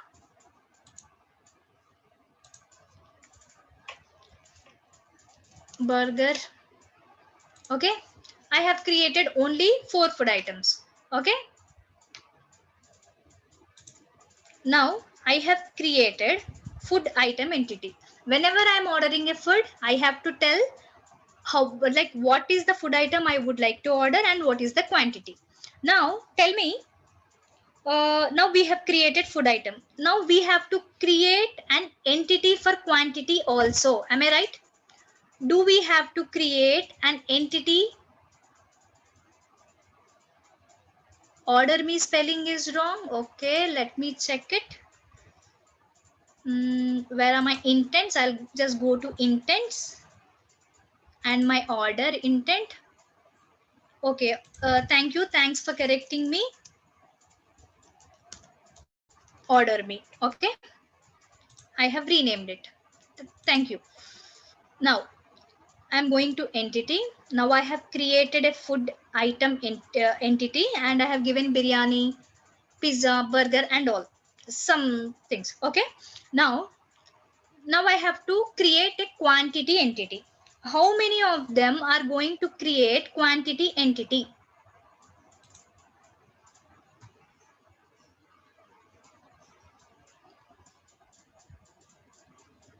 We can create the quantity entity, but we have to give the numbers. Like some people might order 100. Some people might add like, please give me 200 plates of biryani also. It cannot be 1 to 100. It can be anything. There might be like the person might order for 200 plates also. There is no limit for that, right? So for that purpose, to make our task easy, like if you start giving numbers, how many numbers will you give? It is not easy, right? So to make our task easy, IBM has provided us entity named entity number in system entity. Can you please see here system entity? Below entity, system entity. Please click on system entity. Can you see system number? It will basically extract numbers mentioned from user examples as digits. Yes, please enable this. Let us use this system number for quantity because we don't have any restriction for that. There can be 200, 300, 500 plates also sometimes. Okay, fine. Now please click on the system entities and select this system number. Please enable it. Okay, done up to this point. Can I get a quick yes? Now what we have to do? I have done with the questions, done with the entities. Now the bot should respond, right? How should we do that? Click on dialog. Click on dialog.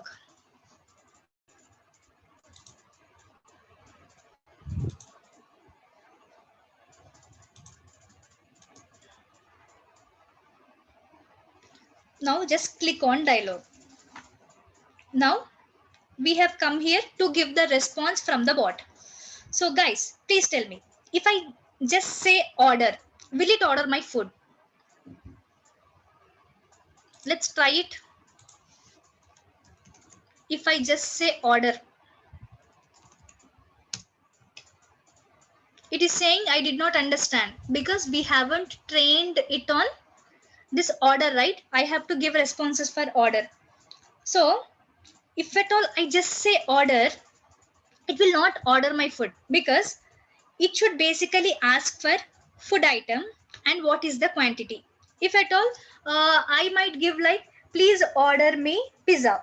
Whenever I'm giving please order me pizza, my bot should respond with what is the quantity you would like to order.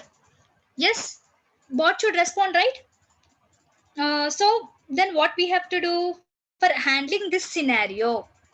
Now, so as to, like, if at all I'm giving me order me, then it should respond like, please enter the dish name. If okay,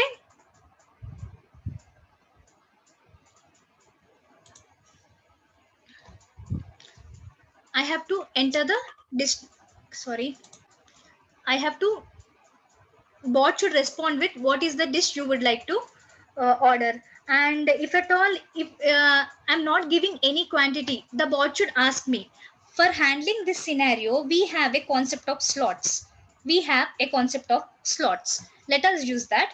First, create a new node below inquiry node. Below inquiry node, please click here and click on add node below. And please rename the node as order food. Order food node. Okay, I'm renaming it as order food node. Okay, now what I have to do is, please close it. I have said that we have concept of slots, right? So the bot can ask us questions like, please tell me the number of the quantity, please tell me the food item you would like to order. Please click on this customize. So as to handle that scenario, whatever I'm doing is, please do that. Please click on customize and please enable the slots.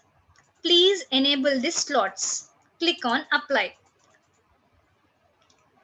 Please create a new node below inquiry node and give the name as order food and customize it, and please enable the slots and click on apply.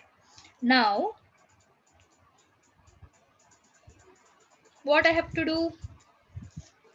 If the bot assistant recognizes intent as order, place my order. If the assistant recognizes order intent, what it should do? Then check for, please click here. Then what I have to check for? Food item @entities. Food item is any food item, any food item. Whatever the food item whichever I have given, biryani, pizza and all, will be stored in this food item. These are basically called context variable. This base, it is saving, right? It is basically called context variable. This context variables will basically store the value of the food item which the user is entering. Whatever the food item I enter, that will come and store in food item, and it is denoted by dollar symbol. Okay, it is denoted by dollar symbol.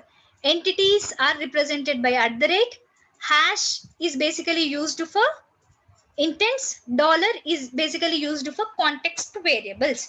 So it is saying, if not present, like if the food item is not present, then what I have to give? Enter food item. Enter the food item you would like to order. Okay, now is it an optional field or a required field? It is required, right? Unless and until the person gives the food item, I cannot order anything. So it is a required field. Just click on that optional. It will be changing to required field. It will be changing to required field. Just select food item, any food item, and it will be saved as food_item.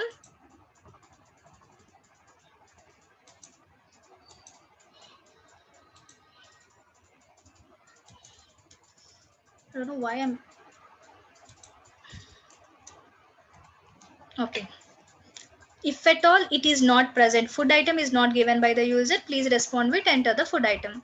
What is the other thing? Other thing is quantity. Food item and the quantity. Bot should ask me quantity also, right? So for that, what I have to do? Just click on this enter condition. What happened? Sorry. Please click on this enter condition. @intents. When you scroll down, you can see system number. If at all you are unable to see this system number, you haven't enabled it in system entities. Whenever you enable that system number in system entities, you will be able to see this system number. Please select this system number as any. If at all any system number, if it finds, it will be saved in number. If it will not find it, then it should ask for please enter the, bot should respond me with please enter the quantity.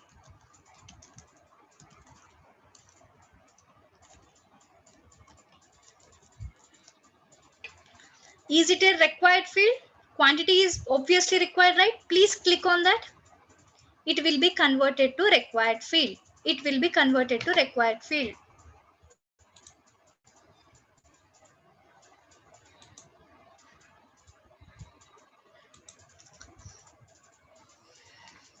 Now scroll down a bit.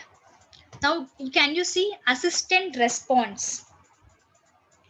After we place our order, the bot should respond like your order is placed. Am I right? After I am placing the order, what it should say? Your order is placed. So for that purpose, your order of, like whatever the food item I am giving, that is basically stored in dollar of food item, right? Just copy this and just scroll down and paste it here. Whatever the food item which is given by the user will be stored in dollar food item. Your order of so and so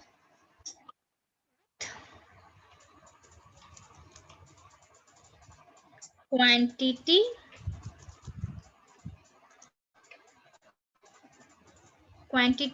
that quantity is basically stored in dollar number. Please copy that, scroll down and just paste it. Your order of dollar food item with quantity dollar number is placed.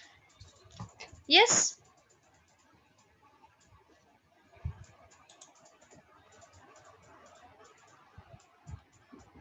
Repeat once again from node name. Okay, I'll do it. I'll repeat this once again, guys. So first what I have to do, I have inquired it. I have to order the food. For ordering, I have given the questions in intents and I have created the entities like food item and number. Yes, the quantity. Now just create a new node below order, below inquiry and name it as order food node. So I have to give the slots. Like why are we using these slots? If at all a person does not give food item, the bot should ask like enter the food item. If at all the user does not give the quantity of the food item, the bot should respond like please enter the quantity. For that scenario, to handle that scenario, we are basically using slots. For that purpose, what you have to do is just click on customize and under slots, please enable the slots button, click on apply. Then what I have to do, if assistant recognizes the order intent, if assistant like recognizes order, what I have to do, I have to check for if at all the person, the user has given me food item or number. So what I'm doing, just click here. I'm just removing it and showing it. If at all @entity is food item, any food item, it will be stored in food item. This is basically context variable. Whenever the user is giving a food item name, that will come and sit in this food item. Now if at all the user forgets to give, it will give like please enter the food item name. As it is a required field, I just clicked on required. Then for system number, I have to give the quantity, right? For giving the quantity, I am storing it in number. For that purpose, you just have to click here. Just click on entities. Then you can see system number below it. Then if at all, if user forgets to give the quantity, please enter the quantity. As it is a required field, I am giving it as required. Then see, now now the assistant should respond like whenever it has the it has identified the order intent, what it should respond, your order of so and so. This food item will basically contain the input from the user and this number also will be contain the input from the user. Okay, this should be the response. Now let us try it.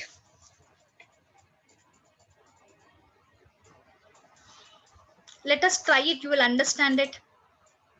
Now what I'll give, I have to give like I'll just ask for menu card. It has given me the menu card. Now I'll just give order me. Now see, it has given like enter the food item you would like to enter. Now let me give it as biryani. Now I have given it as biryani. See, it is asking me, it has identified like biryani is from food item entity and it is asking me the quantity. Let me give it as 2. Enter. Now see, your order of biryani. Biryani, this is food item, like food item. When you see here, food item with quantity, whatever the quantity which we have given is placed. And can you please click here, manage context? See, this basically contains what is present in our dollar food item, biryani. What is present in our dollar number 2. These are given by the user. These are given by the user and they are storing in context variables. Yes, clear up to this point? Can I get a quick yes if I can continue? Yes. Yes.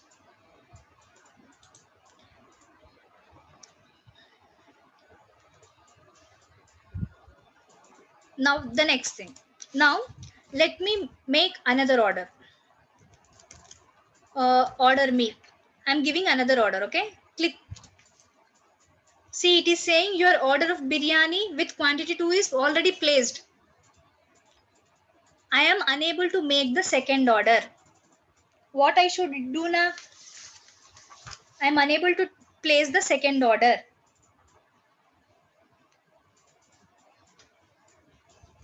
What I should do now?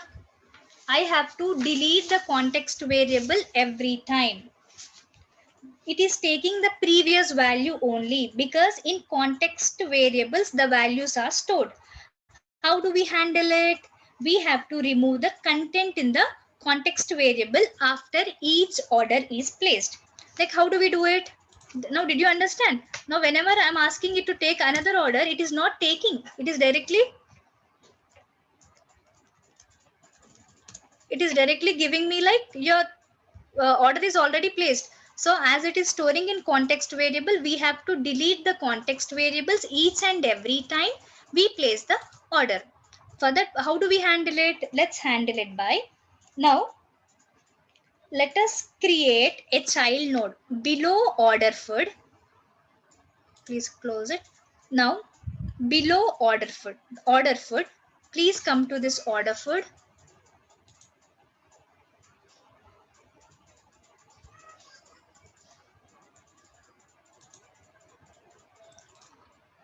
Please create a child node. Add child node and give the name of the child node as deleting the context variables.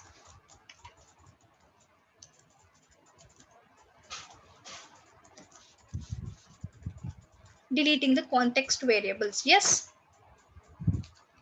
And if assistant recognizes it as true, if the order is placed,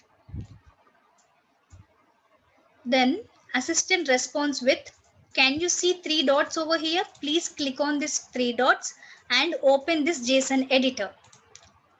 Please create a new child node. Click on order food and click on add child node.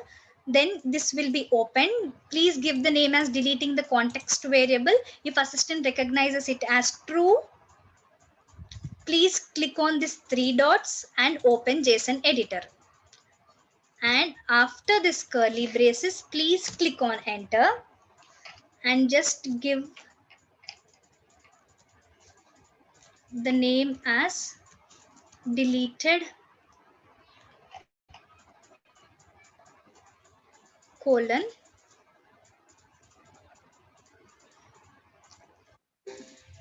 please open the braces, open the, and inside that give like this, and inside that just give a question mark.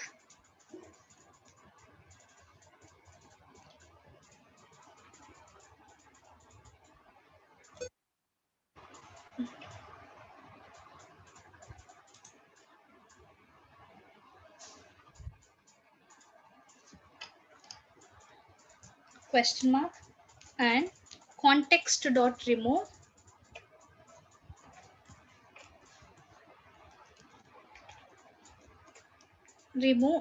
off. I will paste this in the chat box. Don't worry. In single quotes, please give us food underscore item.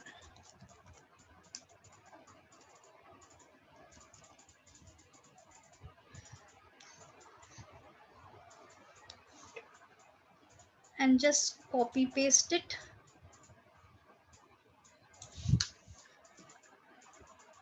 Please don't worry, I'll give this in chat box. Remove. Here I have to give number.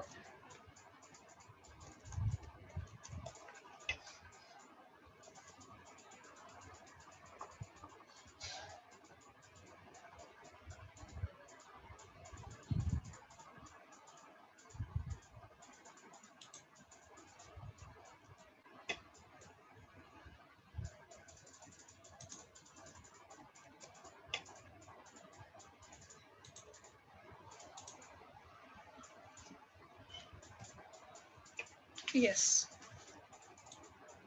I'm just removing the context variables food item and number after I have placed the order. I'm copy pasting the same in chat window.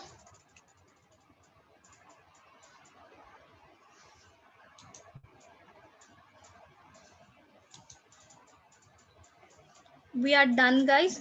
Just 5 minutes of time.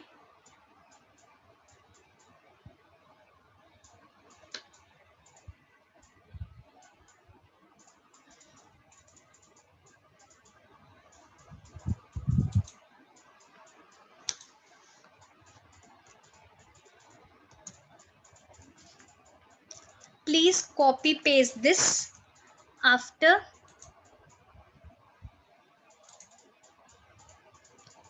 output, after curly braces. Please hit on enter and please copy paste that. Just copy paste that. Okay.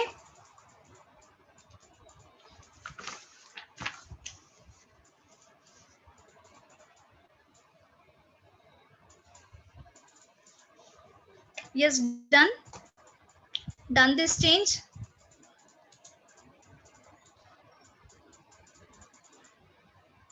Can I get a quick yes if you people have changed it?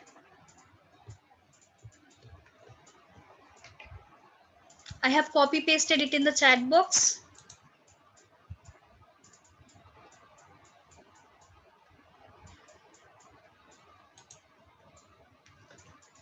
After output curly braces, just hit enter and copy paste the thing which I have given in the chat box. Then close it. Now come to order food. In order food, please scroll down and here then assistant should. Please click on order food node, not the child node, order food node. Please click on that and scroll down. You can see then assistant should skip user input. Then assistant should skip user input. Yes, I'm repeating this step again. Please click on order food node, scroll down and click on skip user input. Now let us try it multiple times if we can order it. Order me.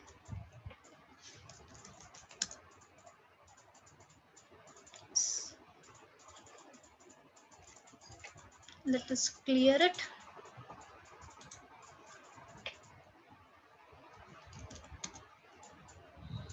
Enter the food item. Biryani. Enter the quantity 12. See, your order of biryani with quantity 12 is placed. It is taking multiple. Now we are testing the bot. So I have said that we can integrate it. Hope you are clear up to this point. We are done with bot creation. We are done with skill creation. Done? Yes, we are done with bot creation now. Ma'am, once again tell quantity part. Okay, as we cannot give quantity from 1 to 100, whatever I am doing is I am just going to this entities and I am just creating this system entity. I am just enabling this system number. Okay, after that I'll go to the dialog response. Then I'm creating the order food. Then if at all the user does not give any food item, I am asking it to check, and if at all if it does not give, please enter the text like please give the food item which you would like to give, and same system number also. Please select here, click on entities, scroll down, you can see system entities that will be stored in number. So whenever the user is giving food, the item name and the quantity, it will be stored in dollar food item, it will be stored in dollar number, quantity will be stored in dollar number, and the dish name will be stored in dollar item. So the bot will respond with your order has been placed. See, your order of biryani with quantity 12 is placed. Done. Now let us create assistant. I'm unable to see your messages, guys. Okay, please share the screen. I'm actually sharing my screen. Let me reshare it again. Okay, once again from true part. Okay, guys, I will tell you now what we have done. I have created the entity. I have created the entity food item entity. What I have done in food item entity, I have given different values: biryani, burger, pizza. I have added the values. Then what I have to do, I have to give response from the bot, right? So go to dialog. Below inquiry node, I am adding a new node. Add new node below. Then you will be onto this node. Please give the name as order food. Now, if assistant recognizes this entity, hash basically represents it is an intent. Hash is intent. At the rate is entity. Dollar is context variable. Now, so what? Then click on customize. Please enable the slots. Click on apply. This is basically used for giving prompt messages. Now, if at all I am giving me order me, my bot should ask me like please enter the food item. Now I'll give the food item as biryani. Now we have to give the quantity also, but the user has forgot. Then the bot should like give the response like please enter the quantity also. Now we are doing the same thing. Please click on this. Let me show it to you. I'll just show you the food item. Click here at the rate entities. If it is from food item, any food item, whatever the food item which is given by the user will be saved it in context variable. Now enter the food item to order. As it is a required field, I am giving it as required. Same with system number. Yes. If at all the user forgot the quantity, I am asking the quantity. Then please scroll down. Now what I have to do? Click on text, like we are giving the text, right? So the bot should respond like order confirmation. Your order of like so and so order with so and so quantity is placed. Like dollar food item will contain my food item and dollar number will contain my quantity. I am doing the same thing. Now please scroll down. Now what I have said, now it is not allowing me to order multiple times, so we have to delete the context variables. What I have done, I have created a child node for order food. See, I have created a add child node. Then a child node is added. Please click on this child node, delete the context variable, and I have given the node name as deleting the context variable. If assistant recognizes it as true, give type true and give the text as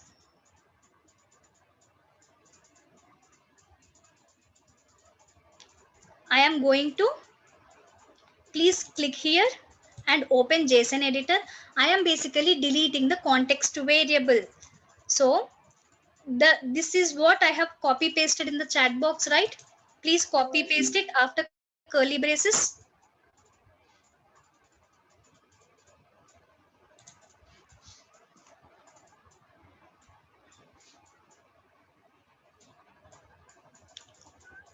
For for copy pasting also, I don't know why my chat window is not responding.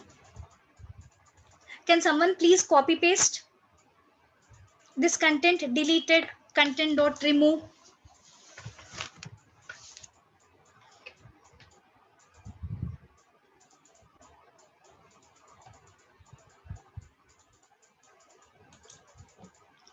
I will paste this part. I will paste this part in Telegram group also. Don't worry.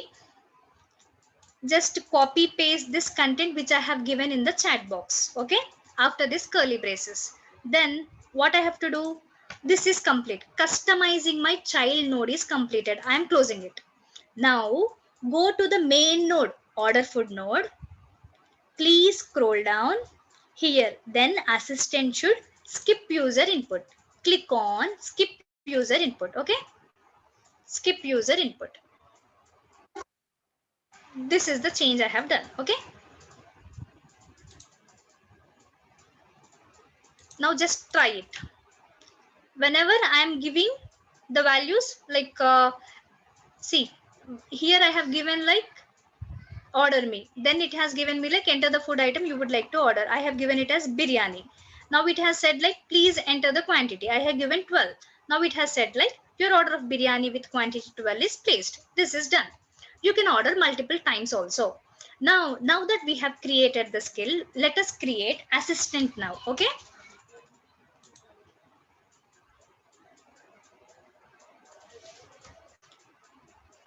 Tomorrow will be new topic, guys. Now let us create assistant.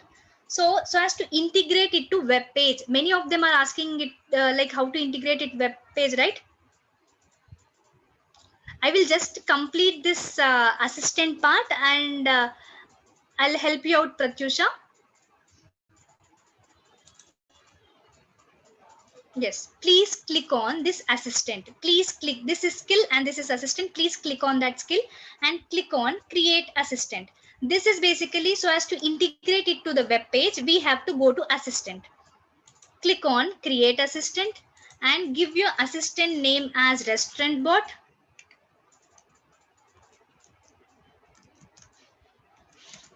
Restaurant bot, you can give any description. Click on create assistant.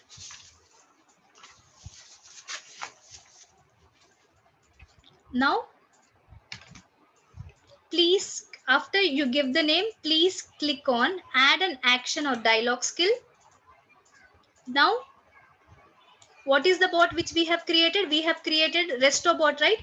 Please click on that bot which you have created. Now I have created resto bot. I'm just clicking on that. Yes, I am clicking on the bot which I have created. Okay.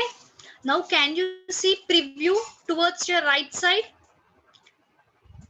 Can you see preview? Please click on this preview. See, now it has given you this link. Share this link. This is a global link. Please copy this link. Please copy this link. Like whoever have this link will be able to use your chatbot. Please share this, like please copy that link and paste it in new browser. See, now your chatbot is integrated with the website. See, it is asking, hello, I am a bot capable of so. So, okay, I will ask the menu card. It has given me the menu card. Now I will say, order me. It is giving like enter the food item. I will give paneer masala. It is asking me, please enter the quantity. Okay, I will tell you once again how to do the assistant. Don't worry. Enter the quantity. I am saying 3. See, your order of paneer masala with quantity 3 is placed. Yes. Let me show you the creation of assistant once again. Now that we have created our skill, what we have to do, I have to integrate it to a website with some UI. So what here can you see assistant and skills? Just click on assistant. click on assistant. After that, please click on create assistant. Please give any name to your assistant. I am giving it as RestoBot. Now, as I have created a dialogue skill, what I have to do, I have to integrate it with dialogue skill only. So click on add an actions or dialogue skill. Please click here.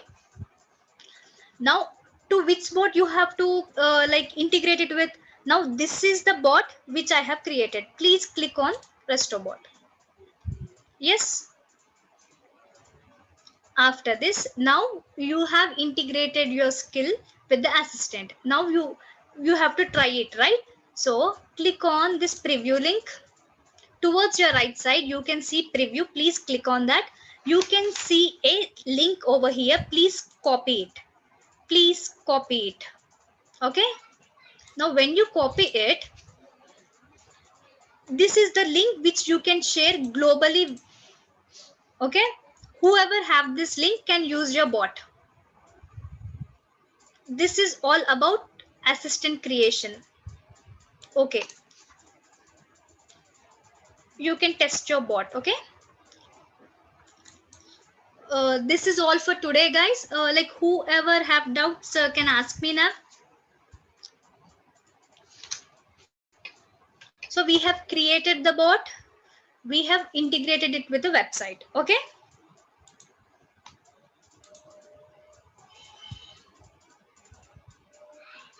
How to skip to delete content. Okay. Let me show it to you again. So this is I'm done, guys. So whoever want to leave can leave, and whoever have doubts can ask me.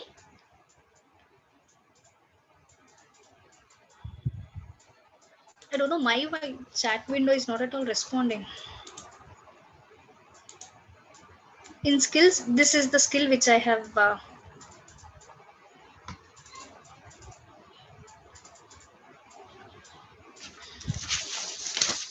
in dialogues in order, not deleting the context variable. Please click on this JSON editor. I am deleting the food item and number.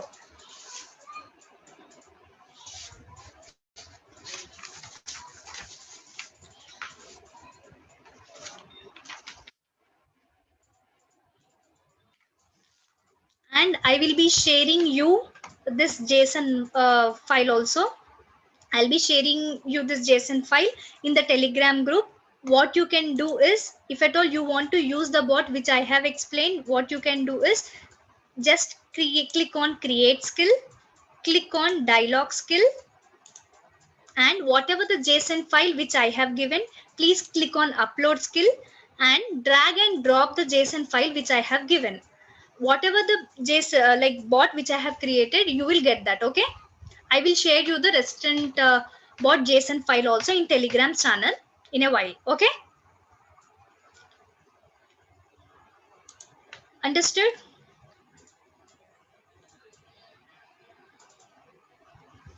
If we want assistant to use our name while replying, yes, please give whenever you want it to respond, please give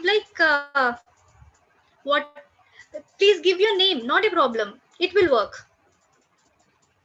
How to skip user input. Okay, let me show it to you again. Now, after you have deleted it, please click on order me food node, that is the main node, and please scroll down. Here you can see, then assistant should skip user input. Wait for reply, skip user input. I am selecting skip user input. Then the context variables will be deleted.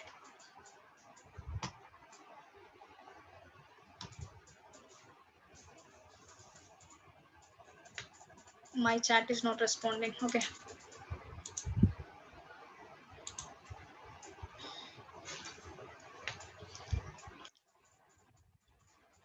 And I have said you, I'll be sharing you the JSON file of this skill. I'll share you. And how to upload my skill which I have given.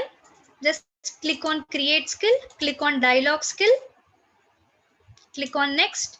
In upload skill, just drag and drop the JSON file which I give here. Yes, this is all about building chatbot, guys.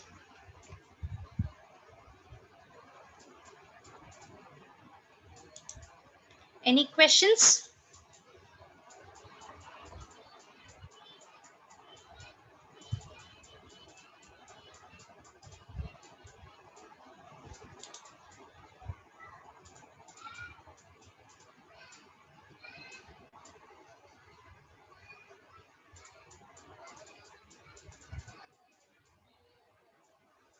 Please explain food order entity.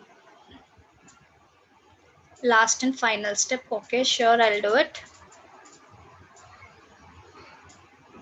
You don't have Telegram link?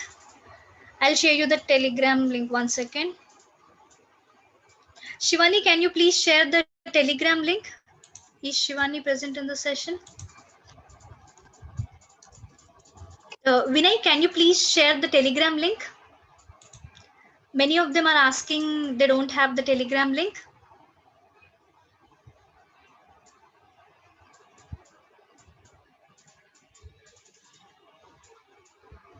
Right now, installing what's in desktop is not required.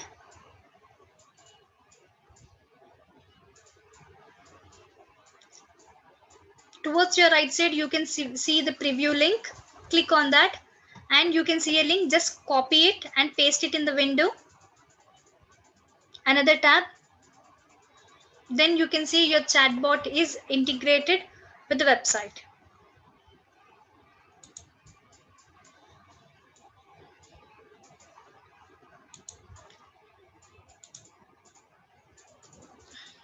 My chat is not at all responding. Excuse me, Vinay, can you please share the Telegram link if possible?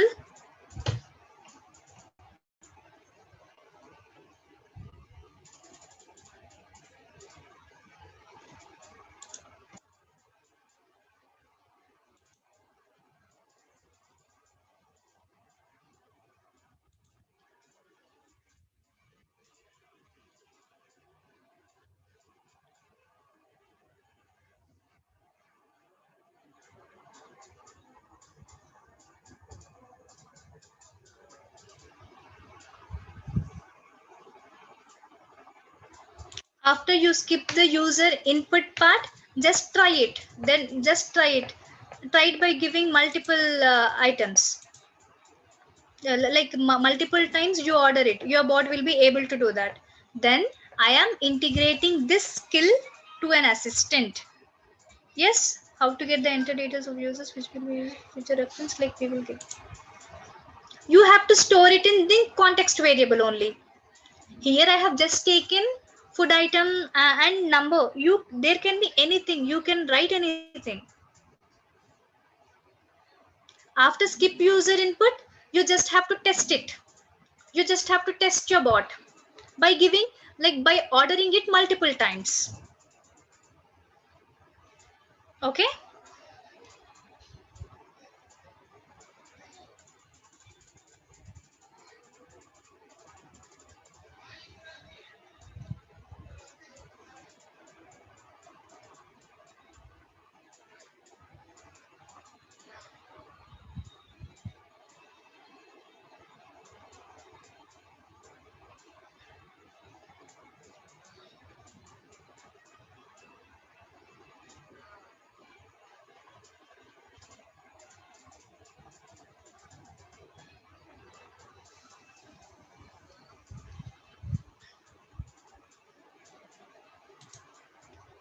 Okay, fine, guys. If no queries, let's end the session.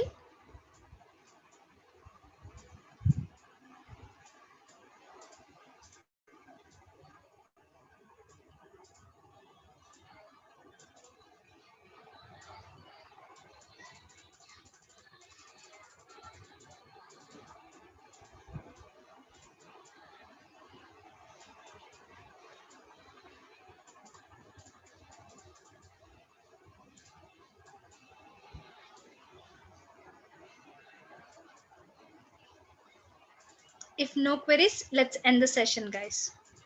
I'll share you the JSON file editor in the chat box. Okay.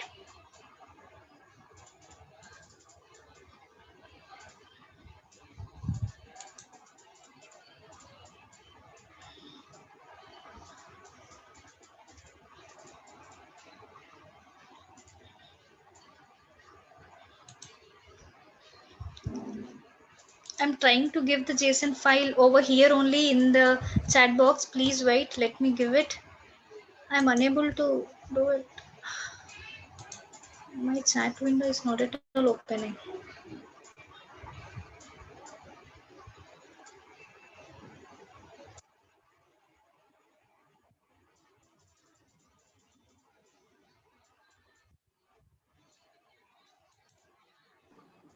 Yeah. Hello. Yes, Vinay, can you please share the Telegram?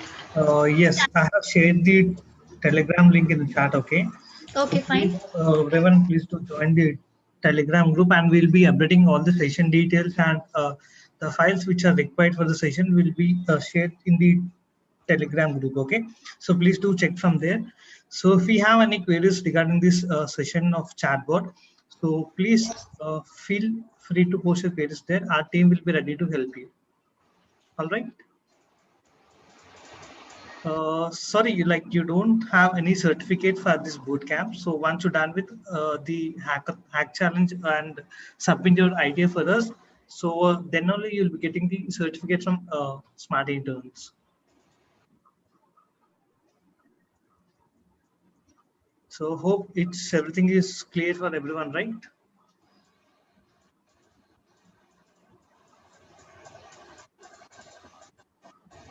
Okay.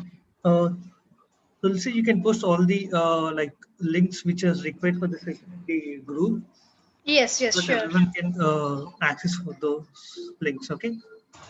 Okay. I don't know why my chat window is not responding. I'm not able to see it.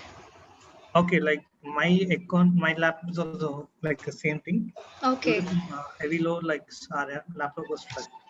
No problem. Okay, fine. I'll share it on the Telegram channel right now.